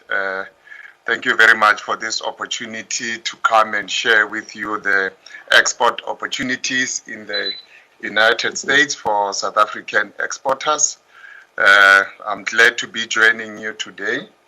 My name is Malosi Letswalo. I'm the Minister Economic at the Embassy of South Africa here in Washington, D.C. I'm the seconded official from the Department of Trade, Industry and Competition. And we are here in the U.S. We are represented in 3 South African missions here in the U.S., here at the Embassy in Washington, D.C. And we have also marketing officers in the Consulate General in New York and also in the Consulate General in Chicago. Our job mainly here in the United States is fourfold. The first one is to, especially for myself, is around trade issues, to deal with trade policy in terms of managing the trade and investment relationship between South Africa and the United States.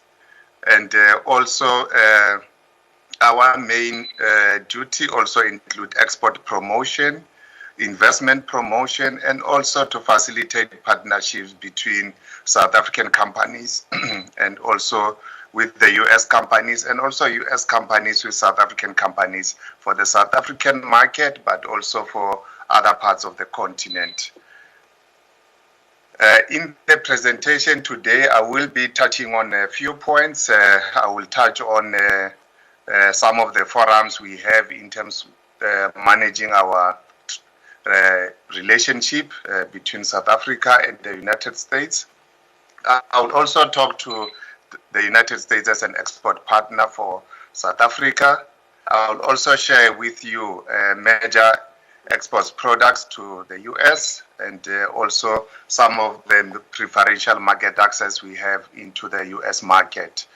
And also to lay a basis for the next presentation by our good friend, Mr. Kos at the USAID, is also to talk about the state of our AGOA and the GSP utilization. That's talking to how many lines in terms of which are available under AGOA and GSP we are currently using as a country. I will also touch just a few, talk about some few issues around exporting to the United States. Just to start, let me just indicate up front that South Africa and the United States, we continue to enjoy growing, diversified trade and investment relationship, which is managed through a number of forums. I think you will see that we, together with the United States, following the 1994 elections in South Africa, the United States was one of those countries globally that have reached out to South Africa to help South Africa in terms of integrating into the global economy. And one of the agreements that was signed at that time was the US and South Africa Trade and Investment Framework Agreement. That was again updated later in the around 2010. And we also have the US-South Africa Annual Bilateral Forum where the officials in Pretoria between the various departments in South Africa and also the US Embassy meet to review issues on the bilateral agenda. And we also have a strategic dialogue whereby there is discussions at a high level.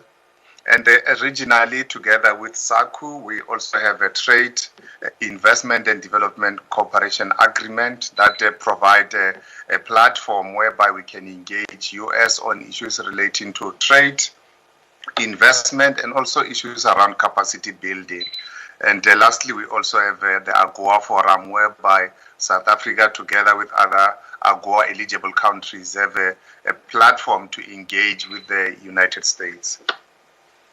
And also let me indicate, I think, just to show the importance on also the importance and the good relations we enjoy with the United States. I think you may know that once the Secretary of State was confirmed here in the United States, the first call they made to some of the ministers globally was to our Minister of International Relations and Cooperation. And 2 days ago, Minister Patel also indicated that he will also be engaging his US counterpart, the US Trade Representative, Ambassador Catherine Tai, to also look at how to improve trade and investment relationship between South Africa and the United States. The United States rank as the third largest destination for South African goods and for South African goods. I have decided, because most of the time when we talk about trade or we talk about exports, we only reflect only to goods. But I also thought I should also share some of the information on services. But with regard to goods, the United States rank as the third destination for our exports to the United States after China and Germany. 7% of our exports goes to the United States, which is it's quite a large amount of exports going to the United States, indicating that the United States is one of our key trading partners. In terms of bilateral trade, we are currently enjoying a surplus of 6.2 billion out of a trade of 172 billion.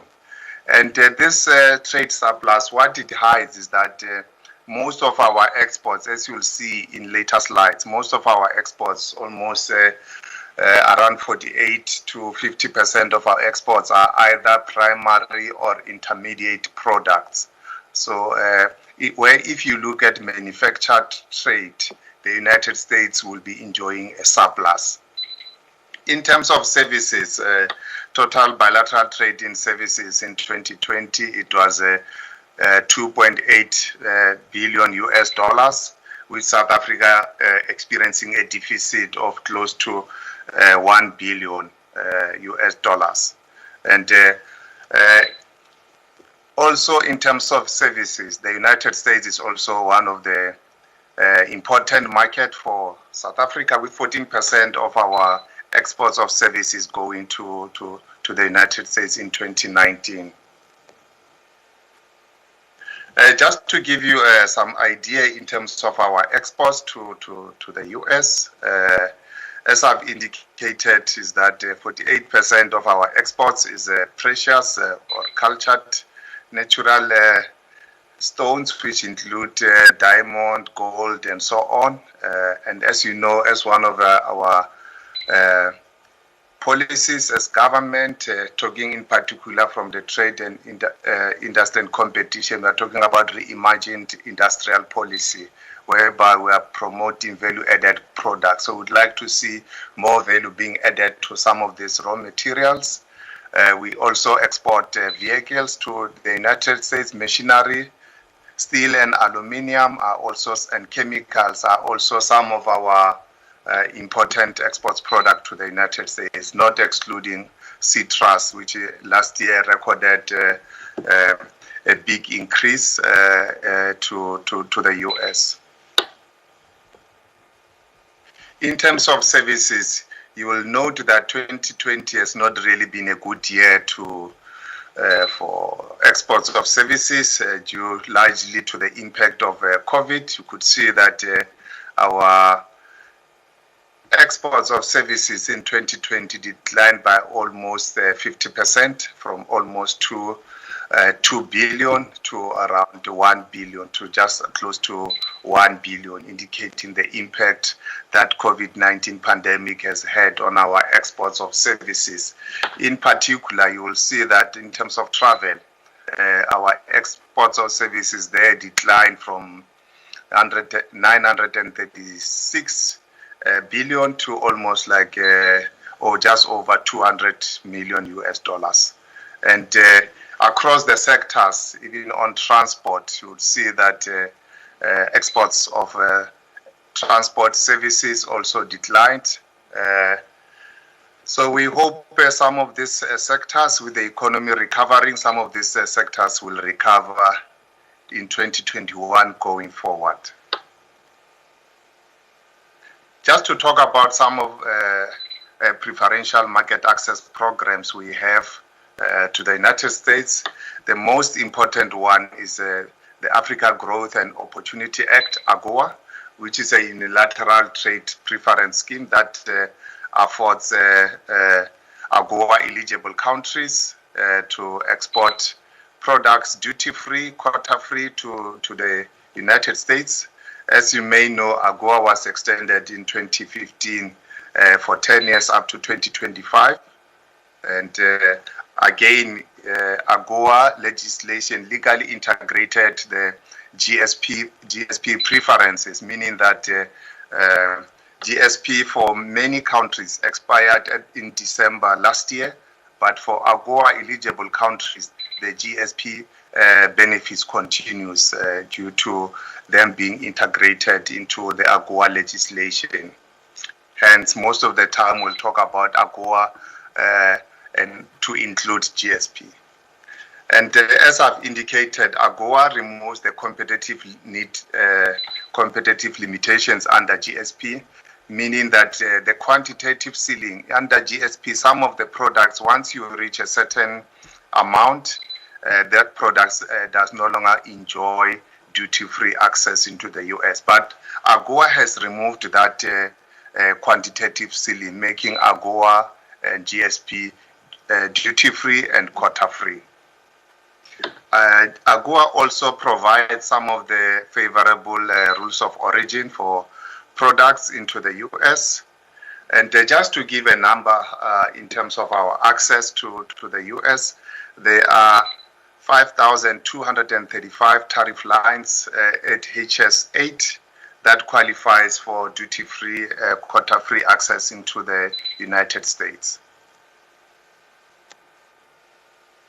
In terms of opportunities which is revealed through AGOA product coverage, AGOA covers most of the products under the tariff book, from fresh produce or agricultural products in Chapter 1 to industrial products, value-added products.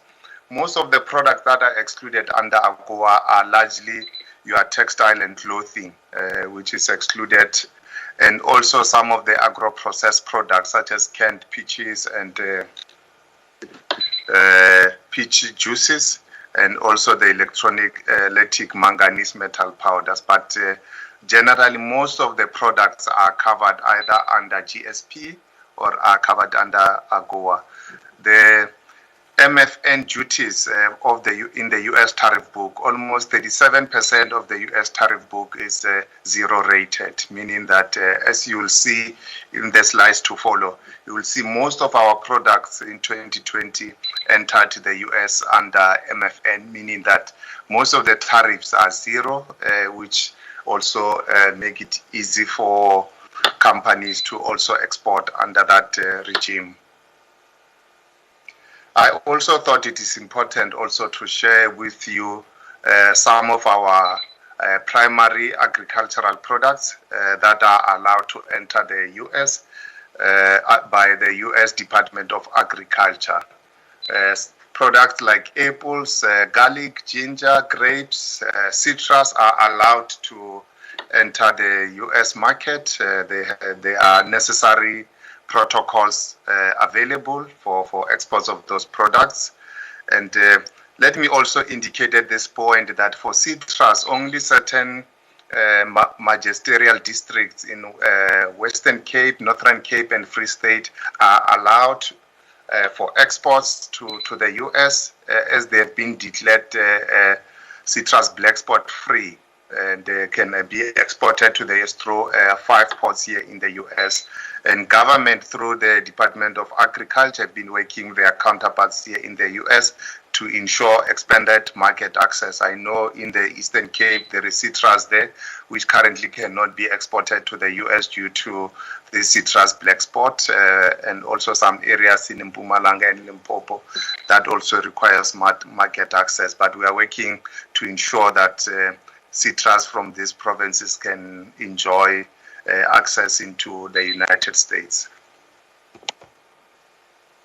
As I've indicated earlier also, we currently in 2020 had 16% of our exports entering into the United States market under AGOA and GSP, and around 83% of our exports entering into the U.S. Not claiming any duty, meaning that they are being exported under the most favored nation clause or duty. And as I've indicated also, most of the U.S. tariff book or some of the products we export to the U.S. are being exported duty-free. And also just to indicate a bit about AGOA utilization, which I think our good friend Kos will also from USAID will also touch on this. We under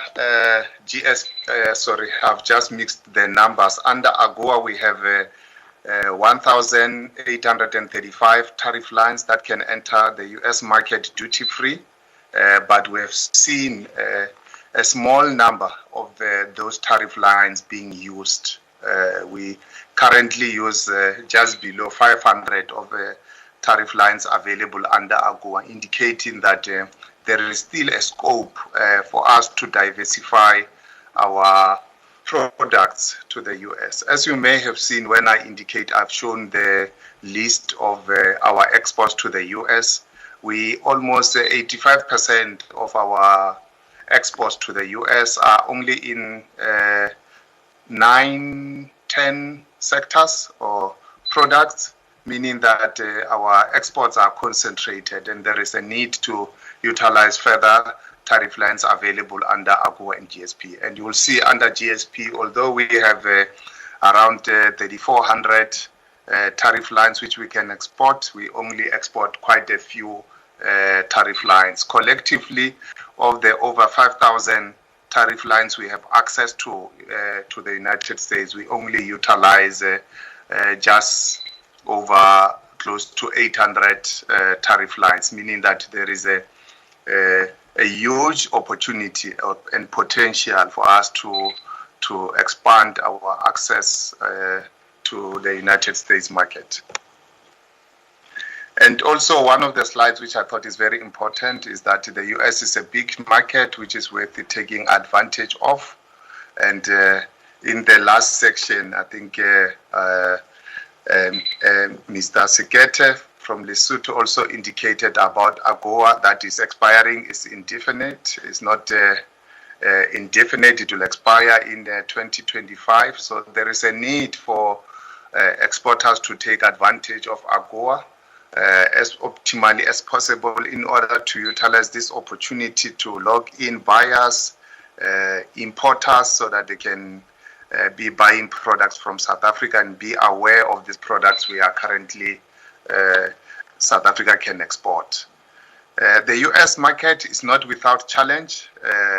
I also need to indicate that in terms of steel and aluminium, we currently have 25% being levied on South African export of steel due to the determination that foreign imports of steel into the US is threatening US national security. And the same applies to aluminium, whereby 10% tariff is being levied on aluminium exports. And these have affected hugely our exports of steel aluminium in 2020.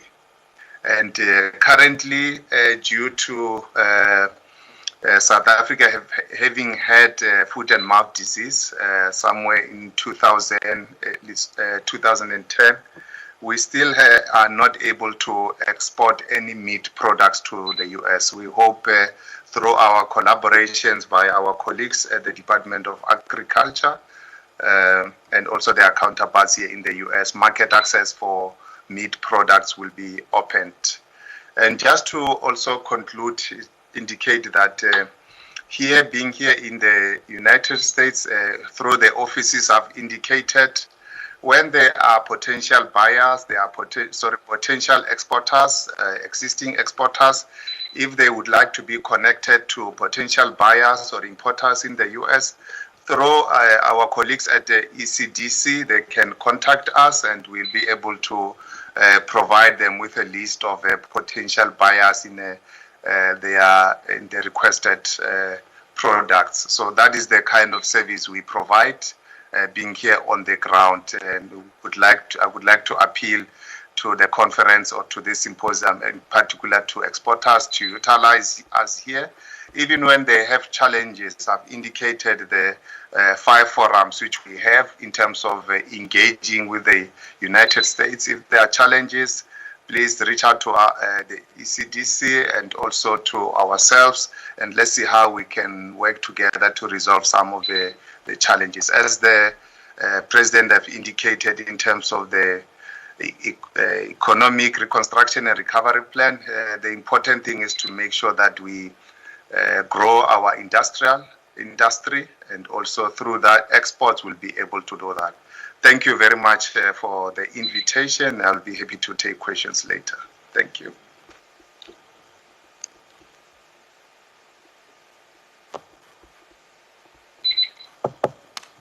Thank you, Mr. Letsola, for that presentation. That was a detailed presentation indeed. There is a need for us to increase our trade or exports with the USA using the current platforms that do exist like AGOA. As he has mentioned that our exports to the USA are concentrated in some certain sectors, but there's a greater need for us as a province to really take advantage of that and ensure that we diversify our export into that market to assist in the growth of our country. The next speaker right now will be Mr. Mamhunze from USAID to speak to us into increasing AGOA utilization through USAID.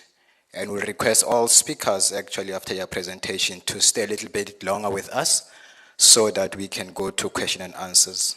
Thank you. Mr. Mamhunze, you can take or you can present. Thank you.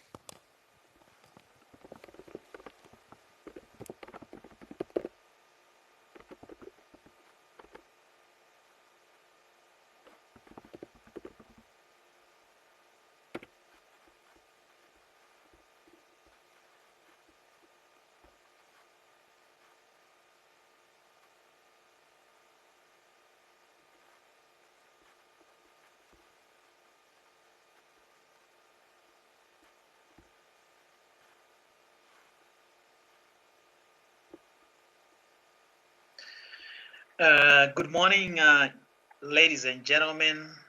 Yes, it's still morning. Program Director, thank you so much. And the Eastern Cape Development Corporation, ECDC, thank you so much for organizing this symposium and for extending your invitation to USAID Southern Africa Trade and Investment Hub, an opportunity that we gladly embraced so that we can share with exporters the role that we are playing. So my name's Cosmas Mamunze. I'm my portfolio manager at USAID Southern Africa Trade and Investment Hub, based out of Pretoria. So my presentation will cover, just briefly, I will give you an overview about who we are. And then I'll jump into the support services that we provide to ensure there's utilization of the African Growth and Opportunity Act. Then the partnerships that we have or that we collaborate with, the partners that we collaborate with, and the key resources that exporters can visit for additional information and additional support. So without wasting time, I'm from USAID Southern Africa Trade Investment Hub. In short, it's a USAID Trade Hub. We are a regional project which is covering 8 countries in Southern Africa, including South Africa. And our work is to increase economic growth, global export competitiveness, and trade in Southern Africa. For us to do that, we have got 3 objectives. The first one is to increase exports from 7 of the 8 countries into South Africa. So the 7 countries are Botswana, Eswatini, Lesotho, Malawi, Mozambique, and Zambia. In other words, it's the 4 SACU countries, so 5 SACU countries, including South Africa, and the other 3, which are Malawi, Mozambique, and Zambia. Then the second objective is which is the reason why we are participating in this forum, is to increase exports from the 8 countries to the US under AGOA. And Mr. Malose has touched on AGOA, so I won't be touching on that. I'll just be looking at what we do. The third objective is to boost capital and technology from South Africa to the other 7 countries that I've mentioned. So those are the 3 key or strategic objectives that guide our operations and how we can engage with partners and exporters. So how do we do that? How do we support exports from the region, from South Africa, from Eastern Cape to the United States under the African Growth and Opportunity Act? So first things first, we realize that there are market entry requirements that exporters have got to meet to be able to export to the US. So one such requirement is certification. The products have to meet internationally recognized certifications. In this case, we work with various partners, for example, to support organic certification, which is the National Organic Program. That's the US one, because there are other organic certifications for other markets, such as for Europe.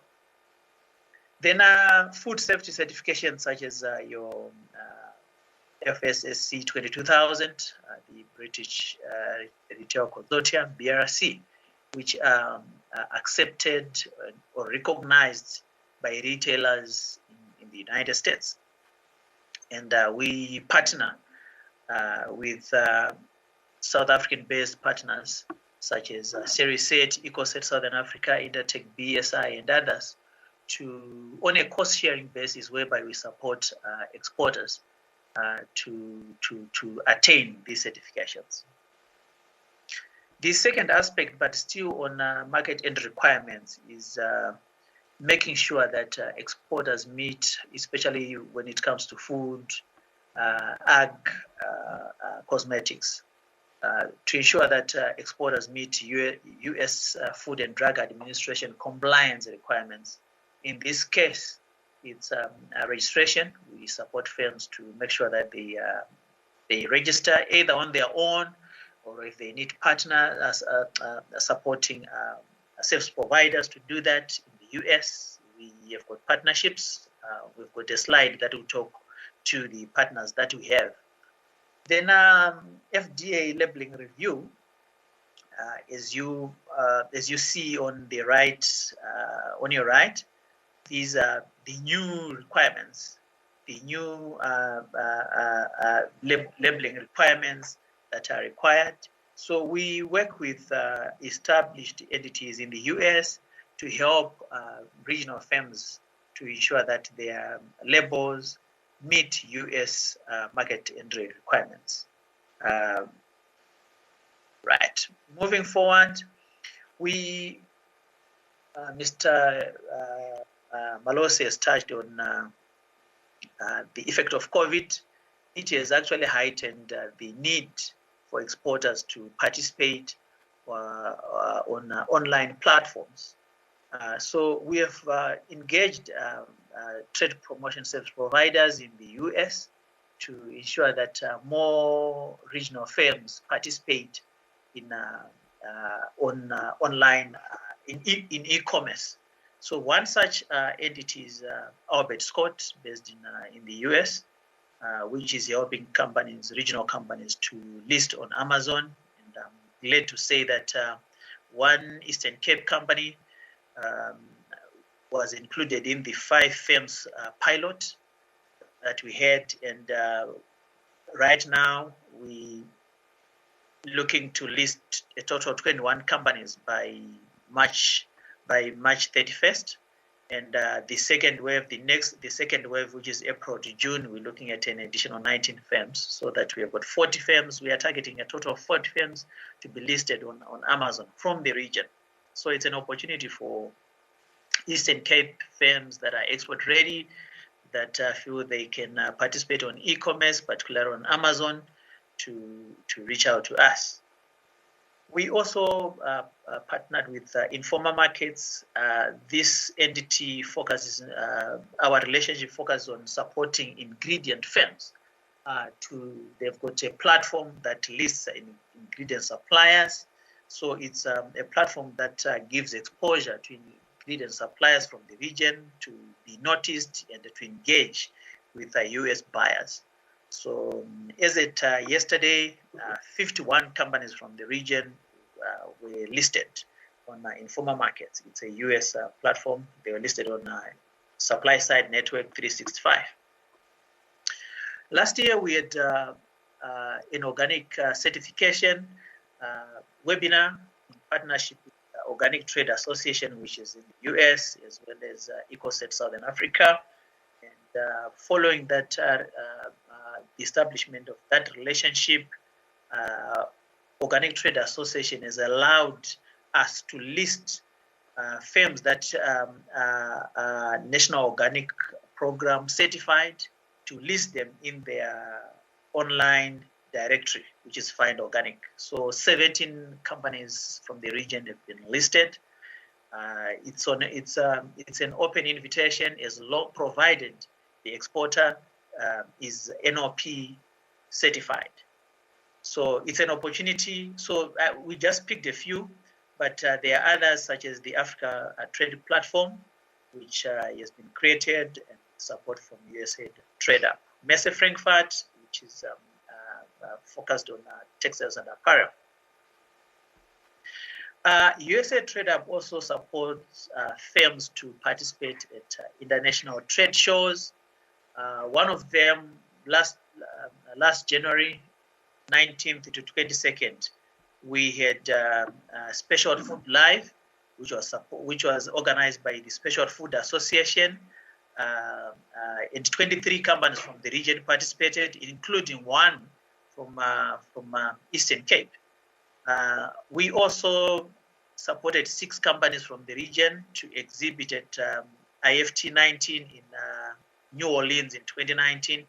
One Eastern Cape company participated. And in November last year, we had a handbag and leather accessories event, which included buyers from the US. Several firms participated. And we've got 3 upcoming shows that we thought we could list. One of them is the Magic Show. It's a textiles, apparel, footwear, accessories event, which traditionally takes place in Las Vegas in February and August. So we're looking at participating in or supporting participation in August. Then the Summer Funds Food Show traditionally takes place June, July in New York at the Jarvis Center. We have participated at this event since 2017, and a bulk of our participants were from South Africa. And this year, it's going to be a hybrid event whereby US-based exhibitors and buyers can participate in person, physically, whereas international exhibitors will have to do virtually. So it's related to the Special Food Live event that took place in January. So we're looking at supporting firms to exhibit on a cost-sharing basis. We also have All Fashion. Most people would know South Africa. So All Fashion is going to take place in Cape Town. It's organized by Messe Frankfurt, and USA Trade Up is always a key partner. The other support services that we provide are the ongoing buyer-seller linkages. We've got partners in the US, such as On Deck, which helps to link exporters with retailers and distributors in the US. FFF Associates, focusing on ingredients, and there's a buyer-seller webinar focusing on ingredients that's going to be established. Dates will be made available through our partner, Eastern Cape Development Corporation, ECDC. We also working with Bafana World Projects, focusing on textiles and apparel, as well as Andreas Saudias. This one is a consultant and very knowledgeable about the textiles and apparel sector in the US. So he helps to identify buyers. He helps to mentor exporters so that they meet buyer requirements. We also have developed some tools and some systems which are shared with partners and exporters. For example, the AGOA Export User Manual and fact sheets. These have been developed and shared, and they are also on our website. We're developing a video on AGOA export processes, and will be shared with partners as well in the Eastern Cape and in South Africa and the region. We also developed a handmade e-look book featuring arts and crafts exporters from the region, and this is shared widely, including with US buyers. The next part, although it does not apply to South Africa, but we have supported countries in the region to develop AGOA utilization strategies. Like I said earlier, we have organized webinars, several of them, and they are available on our website. So please feel free to visit our website for additional information. So the work that we do, we collaborate. We are a project. We've got we have got a lifespan. After we are gone, some of the initiatives that we came up with need to continue. Business must continue. Exporting between the region and the US must continue. So we partner with several, we established strategic partners with several entities. On the US side, the South African Consulate General has been is our key partner. We have collaborated on trade events like the Summer Fast Food Show and other events, including a cosmetics webinar that we held last year as well. They are a key partner for us, and still on the US, we have got a partnership with the Special Food Association, SFA. They organize the special food event in the Summer Fast Food Show. The American Apparel and Footwear Association, as the name suggests, focuses on apparel and footwear. We have got a partnership with them, and so they provide market awareness on footwear and apparel. The Organic Trade Association, I have already alluded to this one. There are other technical trade promotion service providers on the US side, such as Albert Scott on Amazon, FFF Associates. Informal markets, I've touched on these two. US Import Agent and Registrar Corp. They are very key in terms of FDA compliance. So you can reach out to us if you need to be in touch with this company, with these entities. On the South African side, our key partners include the Eastern Cape Development Corporation and other provincial trade investment agencies, as you can see. And then other business member organizations include AmCham, the Border K, Chamber of Business, Johannesburg Chamber of Commerce, Nelson Mandela Bay Business Chamber. And technical partners include the likes of EcoSet, SiriSet, BSI, Intertech. So you can see that most of our work we're not doing it on our own, but we do it on a collaborative arrangement. And in the region, there are a number of business member organizations, trade investment promotion agencies that we also collaborate with. We have developed a slide that will help you to get information, more information, sometimes even more specific information. This list has got information on AGOA, frequently asked questions on AGOA. If one is into apparel textile, there's the OTEXA, which one can visit for additional information.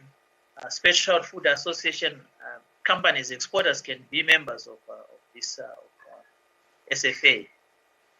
Organic Trade Association, OTA, if you are into organic space, it's a good platform to be listed with. Then our website, SatiHub. Program Director, ladies and gentlemen, thank you for listening to this short presentation. I'm available to attend to questions after this presentation. Thank you. Thank you, Mr. Maumane, for such a good presentation. It is indeed evident that participation in the export market requires strong collaboration. And having said that, that's why I believe that Eastern Cape as a province, ECDC, have strongly partnered with Mr. Maumane or USAID in terms of promoting our trade or exports into the USA market. But without wasting any time, if Mr. Harris is ready.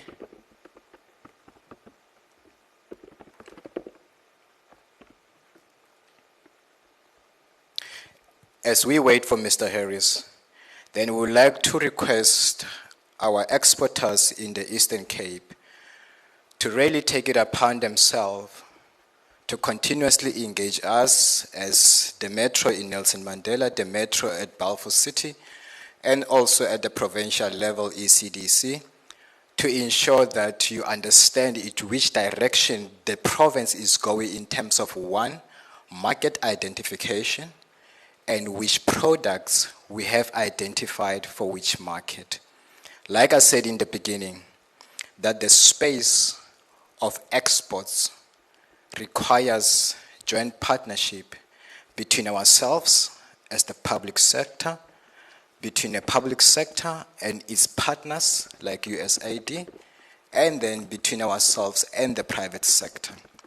It is a joint effort because as the province ourselves, our desire is to ensure that our companies, they grow beyond the borders of Eastern Cape province, and then we grow also beyond the borders of South Africa, particularly targeting markets like the USA. As the previous speaker, Mr. Lezol, have said that our exports to the USA are focused on particular sectors. And as he was presenting, we could note that there is a gap or there is a deficit of trade between ourselves and the USA, particularly in the service sector.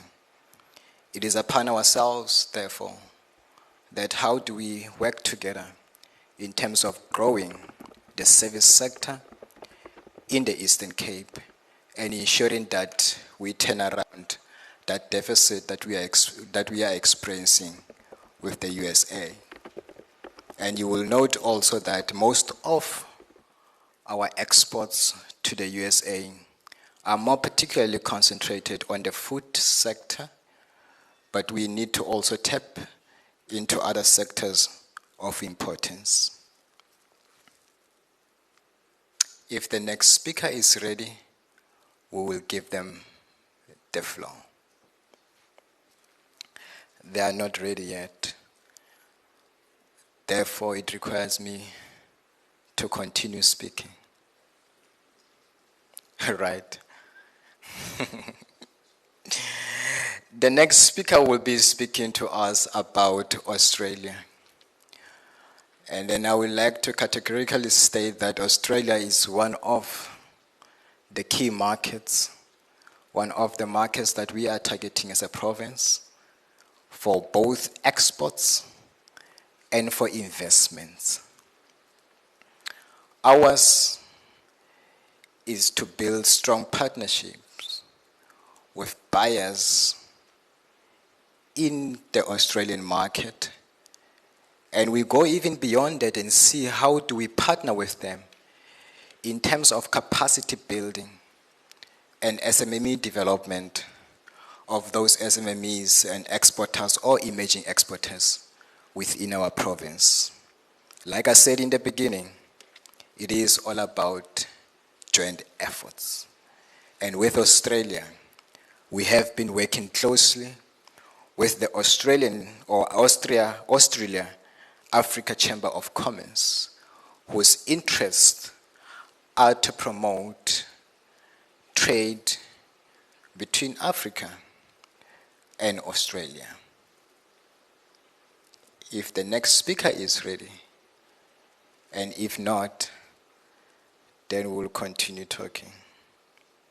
And then for me, let me acknowledge the presence of the CEO of ECDC amongst us. It shows that this export symposium is very supported at the strategic level. Even yesterday, we have experienced the participation of the political leaderships in the province. That highlights or that emphasizes the importance of the focus in promoting exports. And promotion of export then requires that as a province, we grow our exporter base. And growing our exporter base then requires us as the province to industrialize, to grow the manufacturing sector. And that is exactly what we have been doing as the province.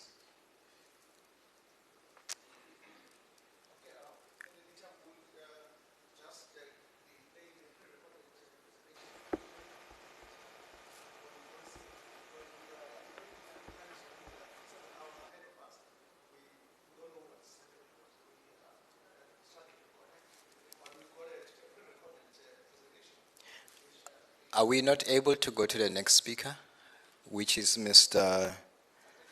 Demlen? No, Mr. Dion.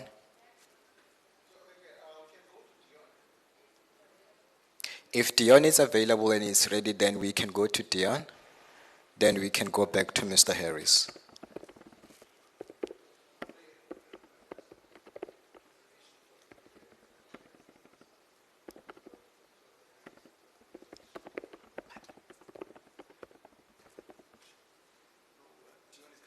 Dion is coming. Okay.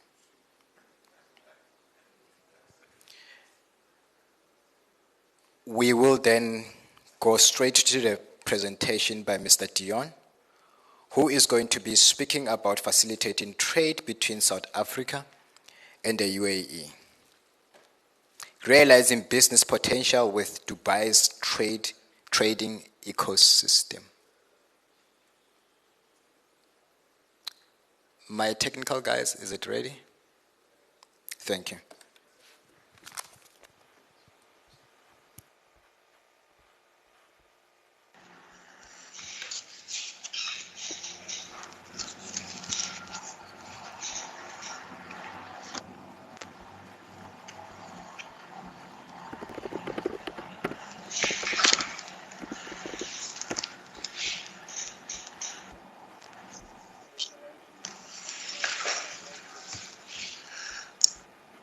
Good afternoon, Africa. First of all, a big thank you to George, Linda, and the entire ECDC team for giving us the opportunity to speak on this platform and getting connected to all you wonderful people. Honorable Ministers, distinguished guests, ladies and gentlemen, greetings to all from sunny Dubai. My name is Dion, and I represent DP World UAE region. Today, I shall be showcasing and speaking about the Jebel Ali ecosystem and also the Africa-UAE bridge initiated by DP World UAE. Before I move ahead with my presentation, just a small check if my screen is visible to all.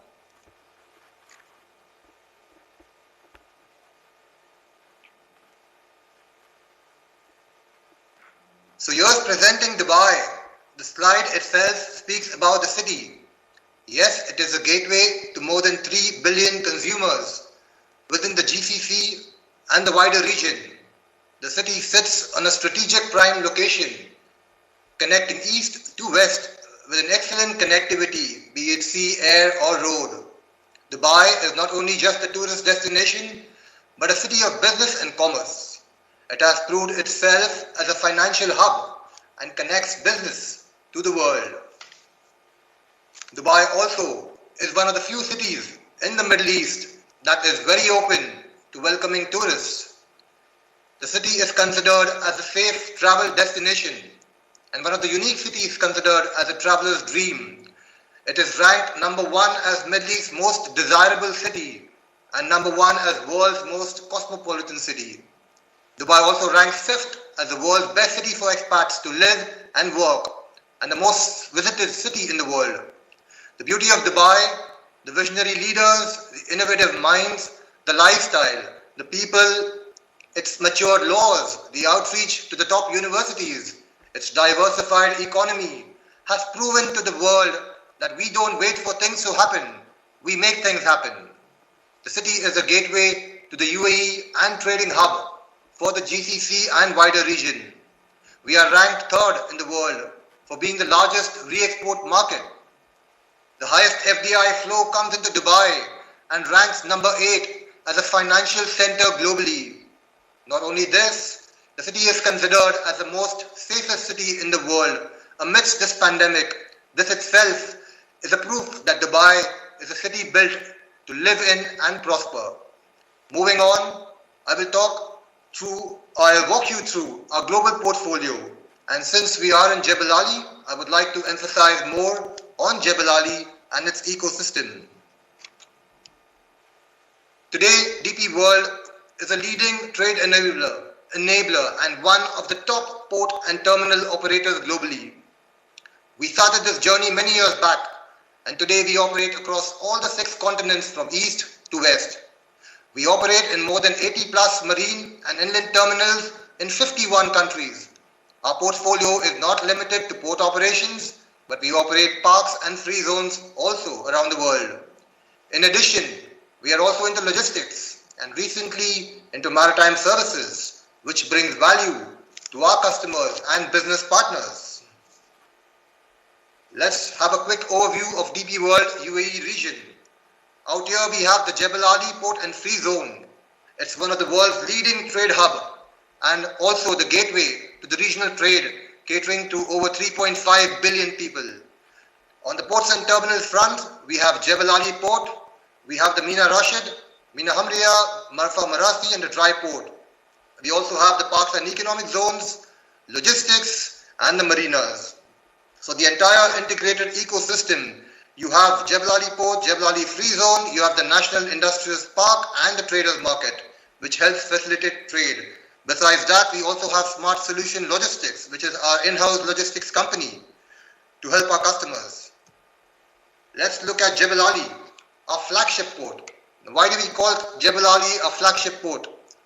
Because we have the biggest capacity in the region with a capacity of over 22 million TEUs. In fact, you can see the Jebel Ali terminal, which is right behind me. Our Jebel Ali port is the region's polyfunctional seaport with an ability to handle any or all types of cargo that our customers need, be it container, break bulk, solid bulk, liquid bulk, ro-ro, passengers, livestock, including storage and warehousing facilities. We also cater to temperature-controlled storage solutions for our customers. Now, phase 1 of our fully automated container terminal 4 is now fully operational on a key length of 1200 meters with 13 tandem cranes. It has the capability to handle ultra-large 24,000 TEU class container vessels. We will have the box bay technology with the high bay storage system, which will bring in a lot of efficiency, both in the quayside and in the yards. Now this will be a game changer for both green and brownfield terminals and will change the way the containers are handled in ports. It is fully automated and gives direct access to each container, eliminating unproductive moves, resulting in significant speed and major reduction in the operating cost. Let's look at the connectivity. Now this is actually our USP because Jebel Ali is well connected by sea, air, land, and we now have the missing link, which is the Etihad rail. Let's look at the seafront. We have a network of 80 plus weekly shipping services connecting to over 150 global ports. You can connect to the regional market with 60 weekly connections to Middle East and the Indian subcontinent. You have the international market access with 46 weekly connections, nearly 10,000 vessels called Jebel Ali per year. Now look at the air front. Out here, Dubai, they have the DXB and the DWC airport. Now Jebel Ali port is connected to Al Maktoum International via a dedicated corridor. So actually you can move cargo from the sea port to the airport and vice versa via a single document. This is one of the first in its kind in the world. Let's look at the land connectivity. We are connected by road. You can connect anywhere into the GCC in 2 to 3 days. And very soon, as part of the rail infrastructure, Etihad Rail is under construction and will link UAE to the rest of the GCC. Now, this is a slide for you to let you know how we can connect Africa to the global markets from Dubai. Now we have 8 direct weekly services from Jebel Ali port to 9 ports in Africa. There is enough capacity to cater to sizable businesses and it can be increased if required, as the yields generated by the shipping lines in Africa are very attractive for them. Let's look at Jebel Ali Free Zone. Now this is the region's largest port-centric free zone and an integrated industrial trade and logistics hub. In over 3 decades, JAFSA grew from 19 companies in 1985 to more than 500 in 1995, and today it's over 8,000. Now this includes nearly 100 global Fortune 500 companies with $100 billion trade value. Yes, it is huge. Most of these companies have set up their regional headquarters in JAFSA to serve the wider Middle East region comprising West Asia, CIS, Africa and Indian subcontinent.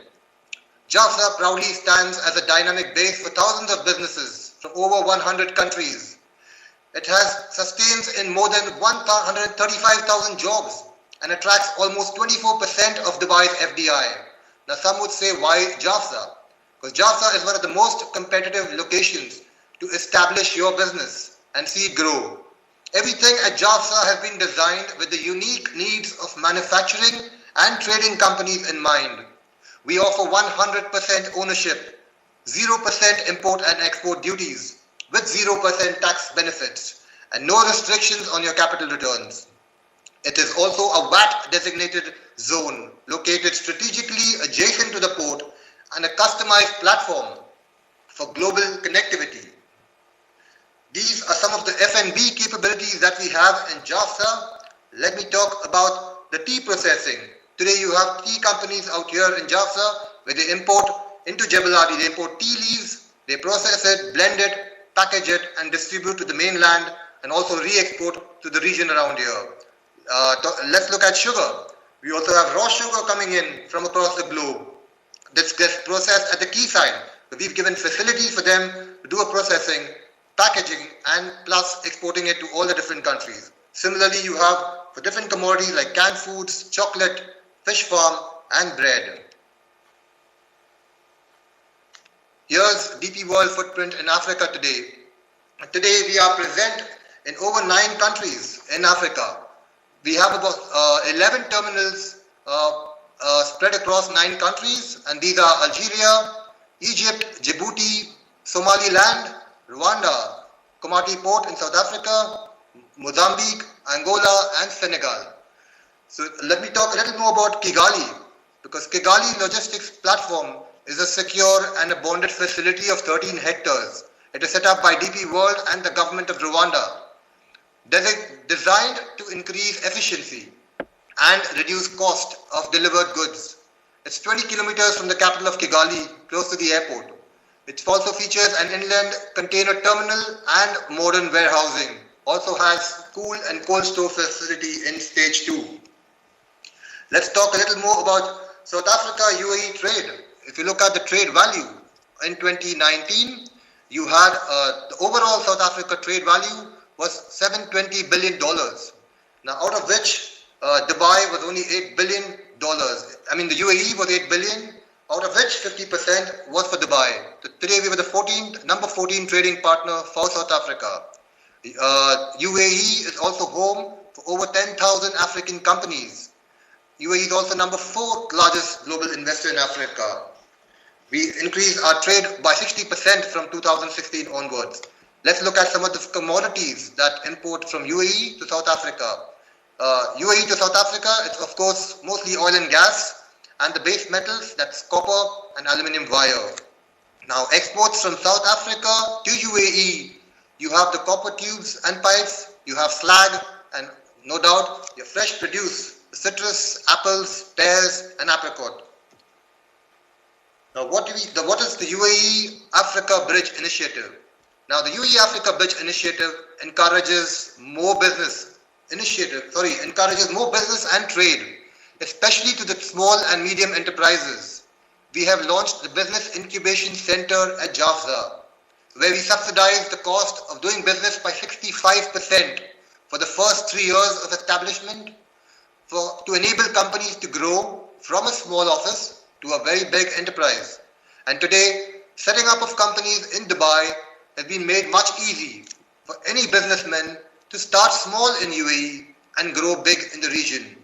We have a complete ecosystem and are positioned at every step of the supply chain to support our customers from the first to the last mile delivery. Look at Jebel Ali's ecosystem. Jebel Ali's ecosystem provides a complete solution on customer touch points, be it support from government entities, financial support, multimodal connectivity for both local and cross-border movement of cargo, or any complementary services like insurance, banking, etc. We are there to support and cater to our customer needs. Jebel Ali facilitates quick and easy access to Middle East, Indian subcontinent, Africa, which has a faster turnaround time. We also provide industrial land for manufacturing, which has long-term lease visibility or even tailor-made solutions for short-term storage solutions for our customers. Jebel Ali is also the largest port in the region, and being next to Jafza, we are capable of getting exports processed within 24 hours. We provide a complete network of the buyers, sellers, supporting entities in supply chain, and our customers avail benefits from over 350 logistics companies which are established in Jafza. Now, this is one of the largest integrated multimodal unique platform connecting all the key stakeholders. We offer all our services through our single window digital platform, which is called Dubai Trade, which connects all supply chain enablers and customers. The adoption of this platform has enabled a 50% reduction in process time for our importers and exporters. I would like to conclude by saying that in Jebel Ali, we have an ecosystem with dedicated industry clusters to match and support the demand of Africa's export growth. By thinking ahead, foreseeing change, and continuously innovating, we aim to create the most productive, efficient, and safe trade solutions. We aim to bring about a new era of prosperity, not just for ourselves, but for everyone. And this is possible only with you. So, we are ready. We wish to collaborate and would like to continue strengthening the business ties between the two nations. Thank you for your time, and I wish you all good luck. Actually, I also wish if someone could play Shakira's song, It's Time for Africa.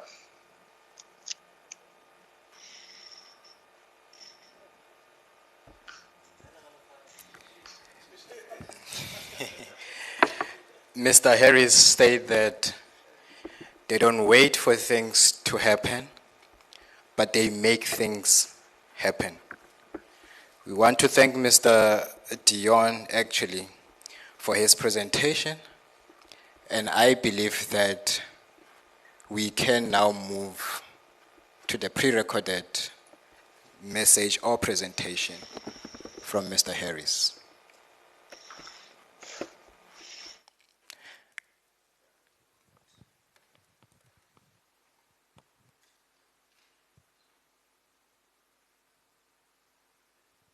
We will wait for things to happen, but there shall come a time that we will also pride ourselves as Africans to say we don't wait for things to happen, but we make things happen.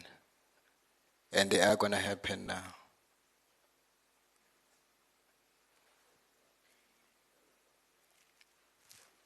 There we go. Good morning and good evening, wherever you may be. My name is Duncan Harris, and I'm the President of the Australia-Africa Chamber of Commerce. We are the peak body for bilateral trade and investment with Africa. I would, at the outset, like to congratulate Mr. George and his team at the Eastern Cape Development Corporation for their initiative in putting together this symposium and exhibition. In this COVID-constrained world, it provides both opportunity and hope for each of us to make helpful contacts and connections to generate business for our mutual benefit. This session is entitled Identifying Export Opportunities. It follows other earlier sessions that have had excellent speakers from both Africa and elsewhere, which also highlights such opportunities. I would like to hope that my presentation, Investment and Trade Opportunities with Australia, will serve as a good introduction to this topic and lead to further positive engagement with each other. In preparing it, I have heavily lent on material prepared by our partner organisation Austrade, and also on some earlier research prepared by Martin Cameron, who will be known to many of you, of Trade Advisory at Northwest University, and with whom we also enjoy partnership. So, investment and trade opportunities for Australia. This is our presentation, and I hope you can enjoy it. Foreign direct investment is, of course, of absolute fundamental importance to Australia. It has been since our founding. We're ranked the 8th most attractive in destination for FDI, and our outperformance versus peer markets for more than 2 decades has been outstanding. And in job creation, we've found our way to, after the setbacks of COVID, we're now back to almost pre-COVID unemployment levels of only 5.8%. You'll see in this slide in front of you now the foreign direct investment in Australia by country. It's substantially US, UK, Japan, Netherlands and Canada. And of course, there's lots of scope and opportunity for this to lead us to South Africa. In the following slide, it in fact highlights the foreign direct investment by industry. And of course it's led by mining, manufacturing, financial insurance, real estate and services. Mining distorts it slightly because of the sheer value that's been attributed to our iron ore sales. In the following slide, the GDP, the top 20 world economy, whilst the US and China are the two majors, Australia ranks well with all other countries listed. As with GDP economic growth since 1961, the Australian average annual growth rate has been in excess of 3% throughout this period, and indeed greater at times. But on reflection, it is on reflection the stability of the Australian economy that stands out. The economic growth by country and region, though, is particularly insightful. Australia clearly outperforms others in the OECD with a growth of 3.2%. In fact, the current forecast figure, the latest forecast figure, is 4.5% as we rebound from COVID. The GDP on high economic output per capita, Australia ranks 5th, with Switzerland, Norway, the USA and Singapore in GDP per person at over USD $50,000 per person. A very strong position. So our diversity of growth, though, is again a very interesting expression. The diversity. There's over 20 sectors here highlighted in this particular slide, which you can read at your leisure, but it highlights the strength and growth of our various sectors. Low debt to GDP level. Well, as it says here, pre-COVID, the Australian general government net debt as a percentage of GDP in 2019 was a mere 23.2%. And whilst there's been a major blowout in funding the various support measures it's put in place, it is still relatively modest and manageable compared to those whose debt load was already burdensome and who are now struggling with payment obligations. We have a number of globally significant and dynamic industries.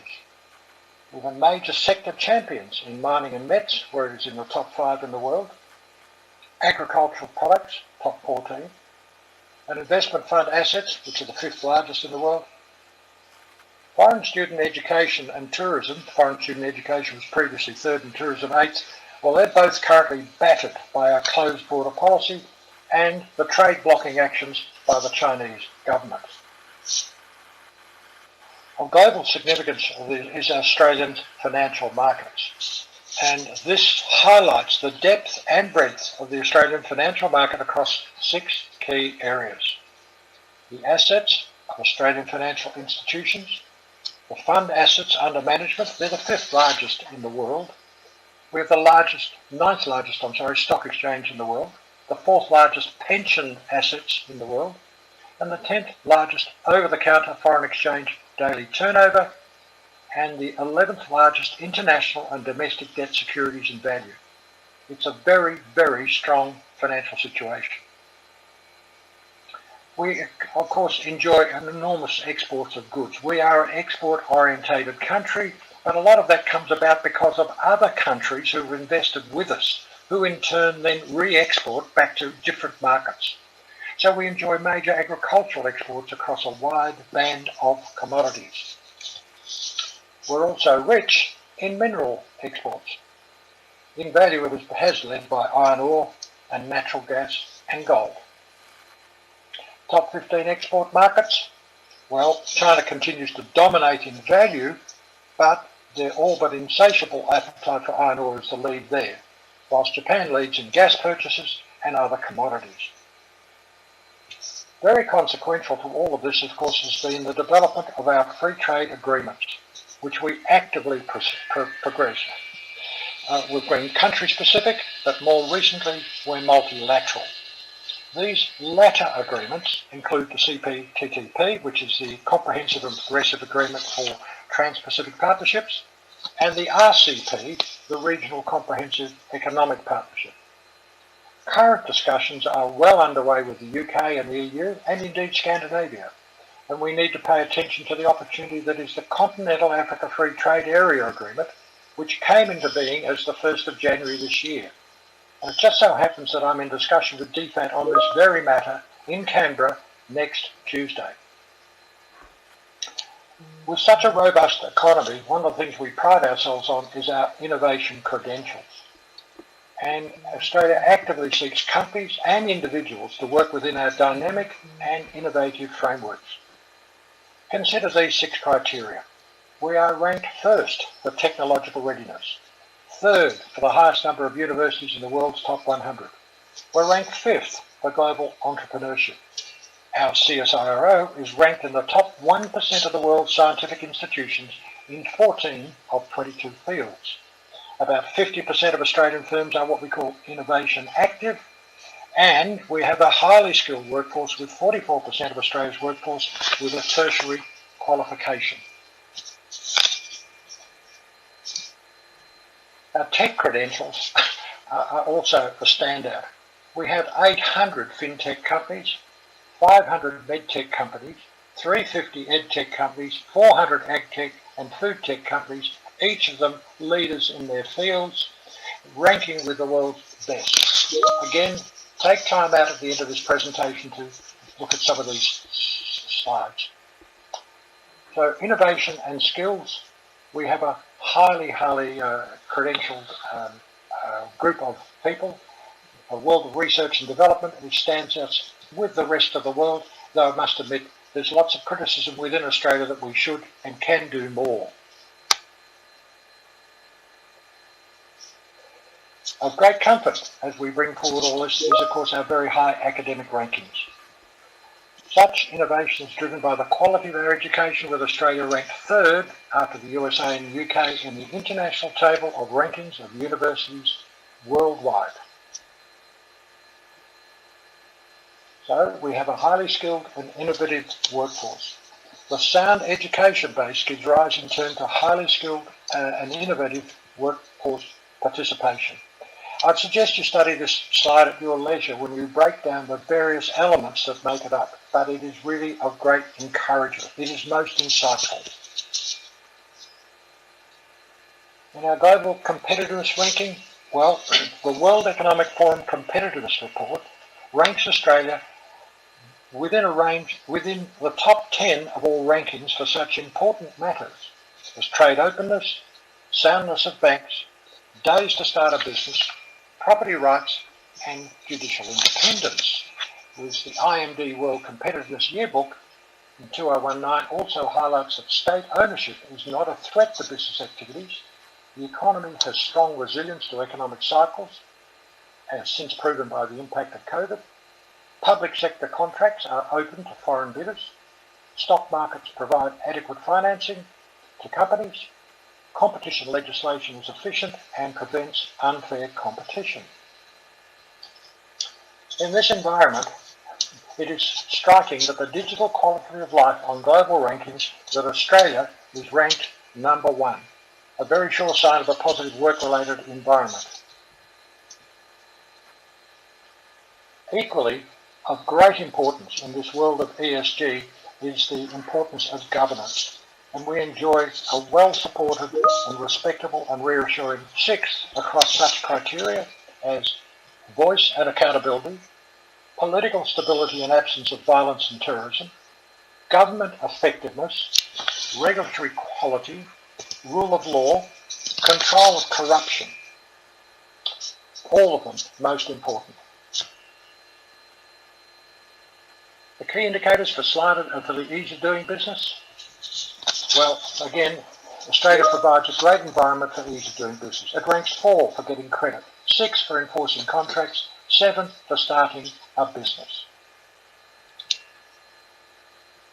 Well, the global receipts, this is obviously crashed since we had the COVID impact, but the travel bubbles that have been foreshadowed and encouraged by the prospect of a vaccine passport look like it's going to help us recover. Right now, of course, we're all doing what we can with domestic tourism.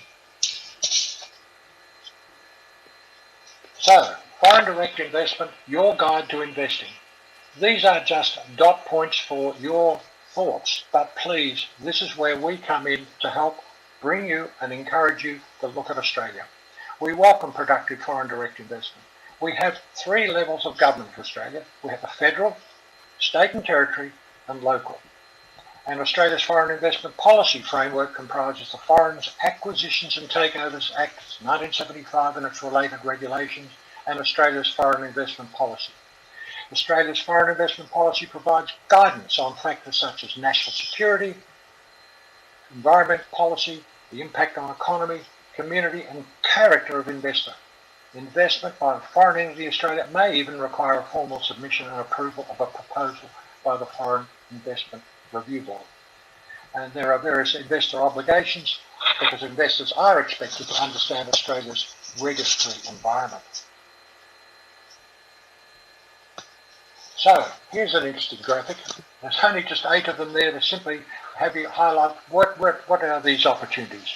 Agribusiness and food, digital economy and ICT, major infrastructure, material science and technology, medical science and technology, resources and energy, tourism infrastructure, and the booming and developing Northern Australian area, all of which could benefit from the investment and the influx of South African innovation itself.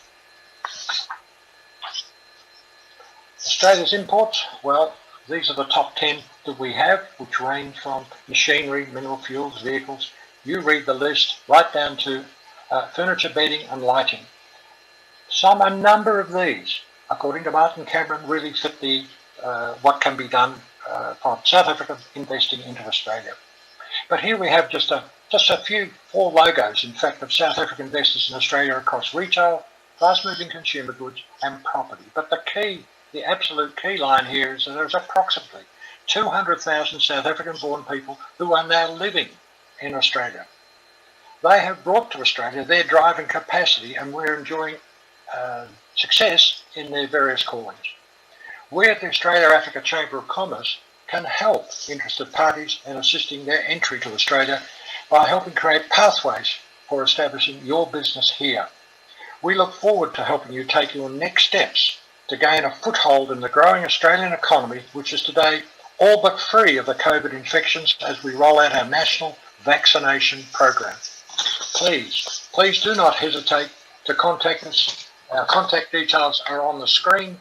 We look forward to you being in touch with us, and we thank you for the opportunity to participate in this conference. Thank you.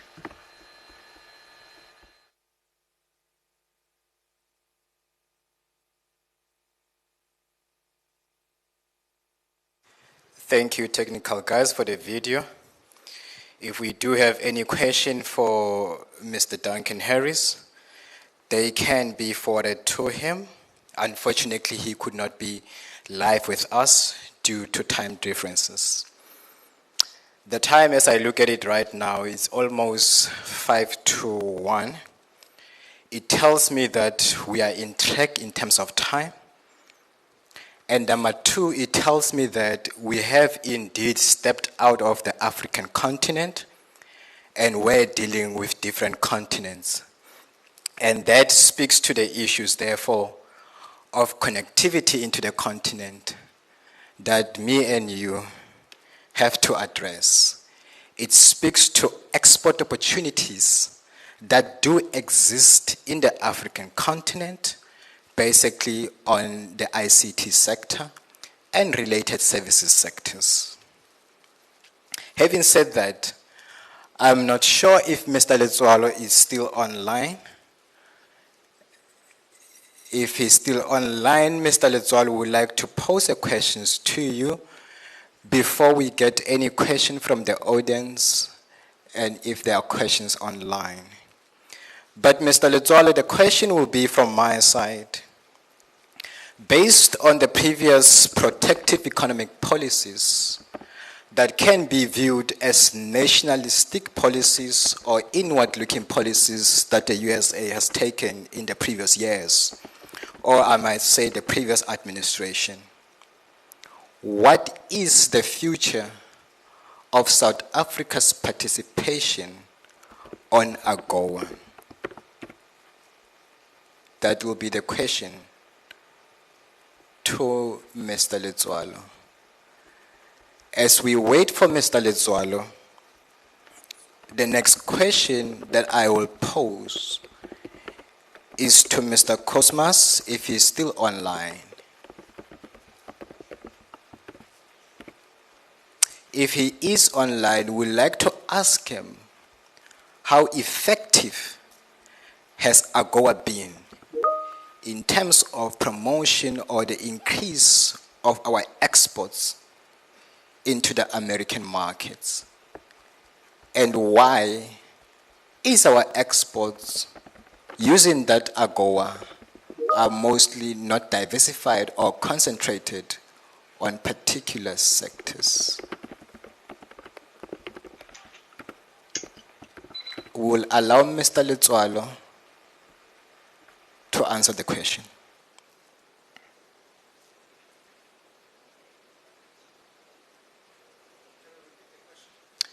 The question is, based on previous years,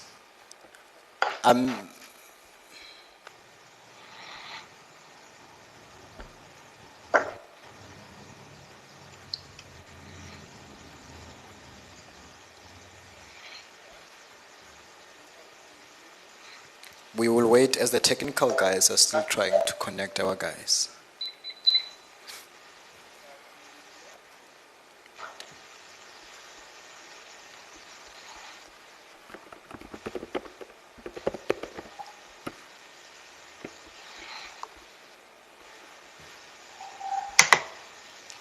As we wait, by the show of hand, I will just take one question from the audience. Going once, the gentleman there.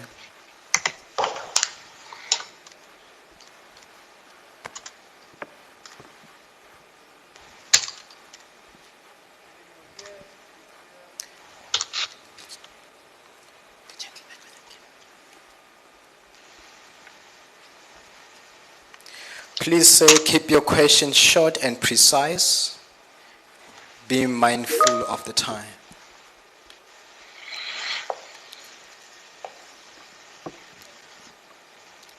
You may pose your question. Thank you, Program Director. Good afternoon, everyone. My question is directed to ECDC. Mainly, there are opportunities that have been streamlined by many of the speakers. The question then towards ECDC is, what's the hold-up within our province in terms of taking advantage of those opportunities? Especially within the African context, you'll understand that we have about 65% of cultivatable land, and yet we are we are importing around 35 billion of agricultural products into the country. What is the hold-up? And lastly, the 40,122 commercial farms that are found within South Africa, having Western Cape with the biggest income and followed by Free State. What seems to be the hold-up in Eastern Cape, not even getting into the top three? Thank you.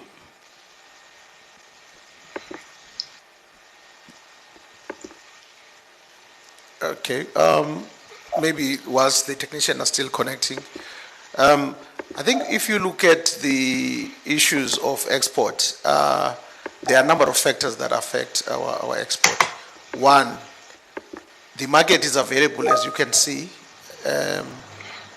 With our missions, we have created a lot of interest. However, when the market come and approach us, most of the time our producers are not ready to supply for a number of reasons. Those are farmers in the deciduous and citrus fruit, They were not able to supply to the UAE and GCC, citing that they've got contracts with, other farmers or other markets within the country. So therefore, that opportunity, when it came, it also exposed a number of challenges. One, most of the farmers in the deciduous and citrus fruit that were given farms under the land reform program were never empowered. Once the farms were transferred to them and were under their ownership, they became vulnerable to the previous owners, to a point that previous owners pinned them down into medium to long-term contract to sell to them only. So that prevent them getting into the export market. That's another one. The second part is that our farming infrastructure and has not been in the state where we are able to utilize the bulk of the arable land to produce commercially for a number of reasons. In the communal land area, there are challenges. Financing institutions used to find it difficult to use the land as collateral security for debt financing to the farms. I'm sure government is working on that, because the Minister of Agriculture and Land Reform and the Minister of Development of Trade, Industry and Competitions last week launched a fund called Agribusiness Fund, which is a blended finance fund that recognizes land in communal land as an asset. So maybe that's a step in addressing some of those. Production of agriculture, though we are potentially one of the region endowed with agricultural resources, is very minimal in the Eastern Cape. So we may boast that we can supply. When the market comes, then supply becomes a challenge.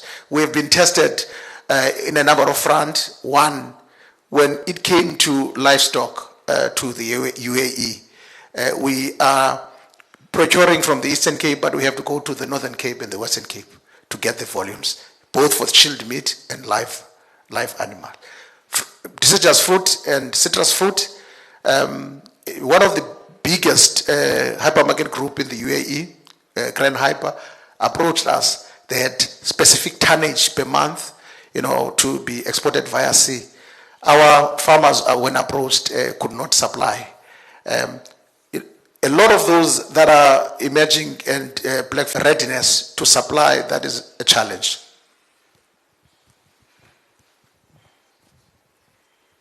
Thank you, Mr. George, for that answer. We will continue to go to Mr. Letswalo.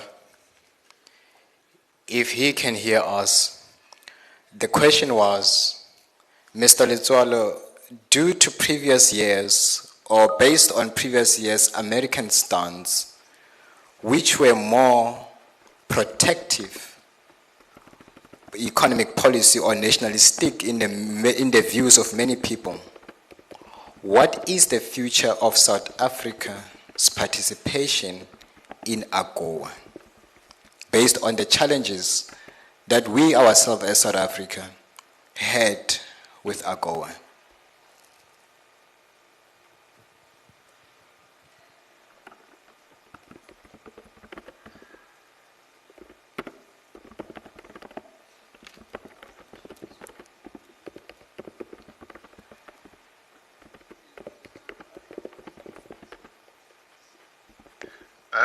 Thank you very much. I'm not sure if you can hear me on your side.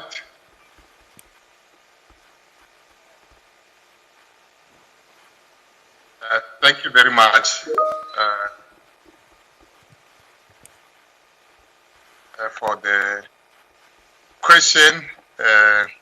If you can hear me on your side. In terms of AGOA, I think let me just indicate that AGOA is an act of U.S. Congress, and currently it will expire in 2025. Congress has yet to indicate what would happen beyond 2025. A number of congressional leaders, in particular the chairperson of the African Foreign Affairs in Congress and the Subcommittee on Africa, have engaged the African Diplomatic Corps in terms of that particular question on AGOA, and they have indicated that so far Congress has not yet looked into the question of AGOA. So I think that is where the issue of AGOA is as we speak today. And I think from our side, as course have indicated, we have concentrated on how we can assist our exporters to meet market requirements into the US market in terms of labeling and other things, so that we can reduce the cost of exporting. But this is just to ensure that there may be some uncertainty what will happen to AGOA. The concentration now is how we can ensure that our exporters can use as optimally as much as possible of AGOA.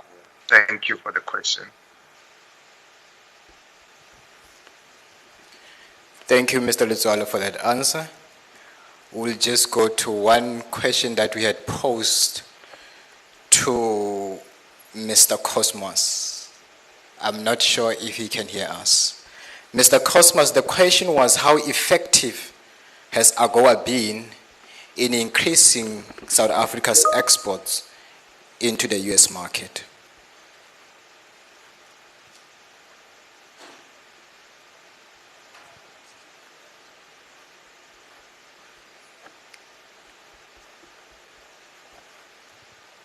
Right. Thank you so much. I hope you can hear me.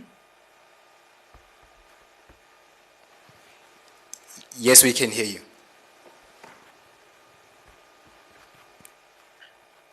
Right.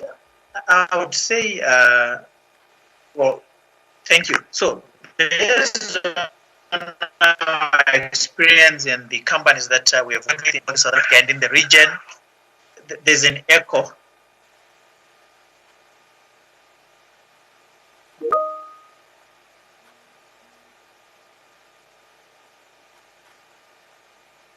Right. So we have supported firms that had never exported to the US, opened doors, and firms have actually recorded the exports to the United States. And from where we sit, they are riding on the competitiveness aspect, whereby they are exporting to the US duty free. So it makes their products more competitive.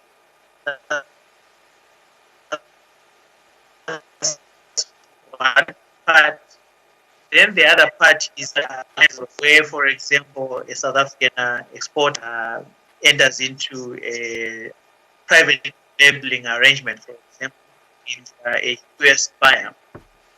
As that's strategic, it means that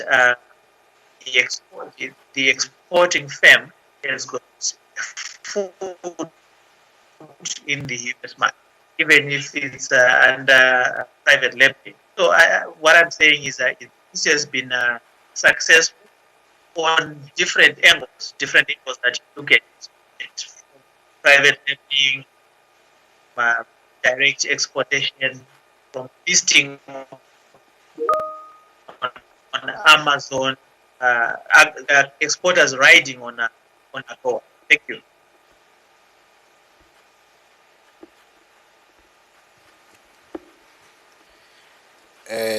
Thank you, Mr. Cosmos. Just one last question that goes to Mr. Dion, then we can break for lunch. I'm not sure if Mr. Dion is online. If he's still there, just a quick one. Hello? Mr. Dion, the question will be to you. The question will be to you, how open is the UAE market for other South African products apart from agro-processing? Is the UAE market for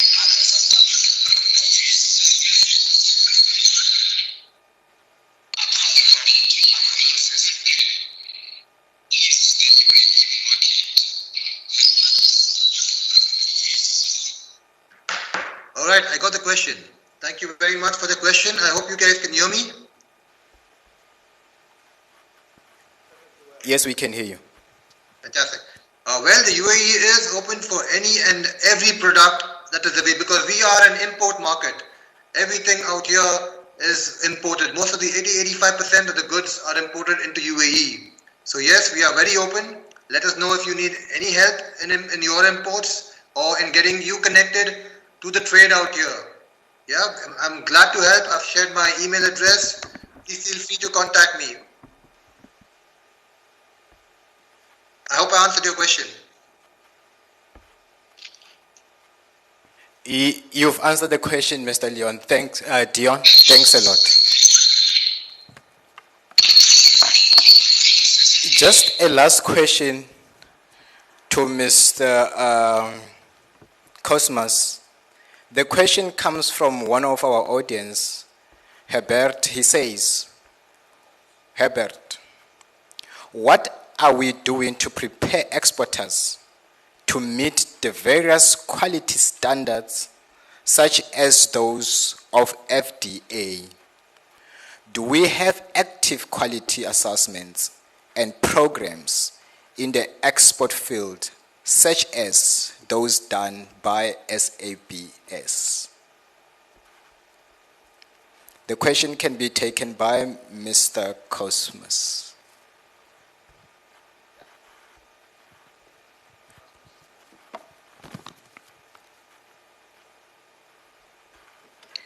Right. Thank you for the question. So, in terms of what we have done is awareness creation. We have partnered with US-based entities, Registrar Corp, US Import Agent, and I understand SA Embassy in the US also even partnered with FDA. Organized awareness sessions on US FDA requirements.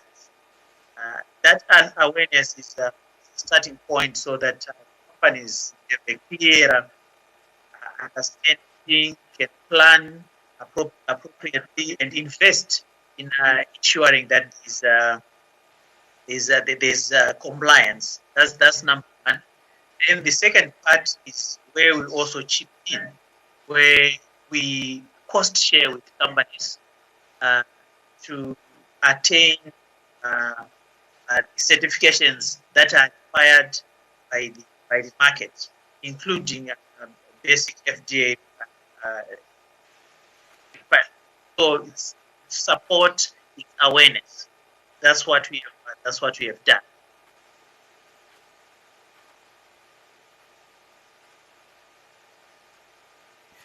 Thank you, Mr. Cosmas.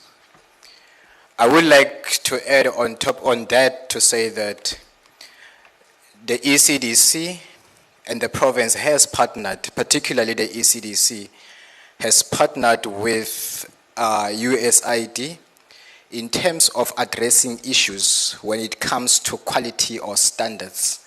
And there is cost sharing in terms of the registration of food, drug, or FDA certifications and other related certifications to the market.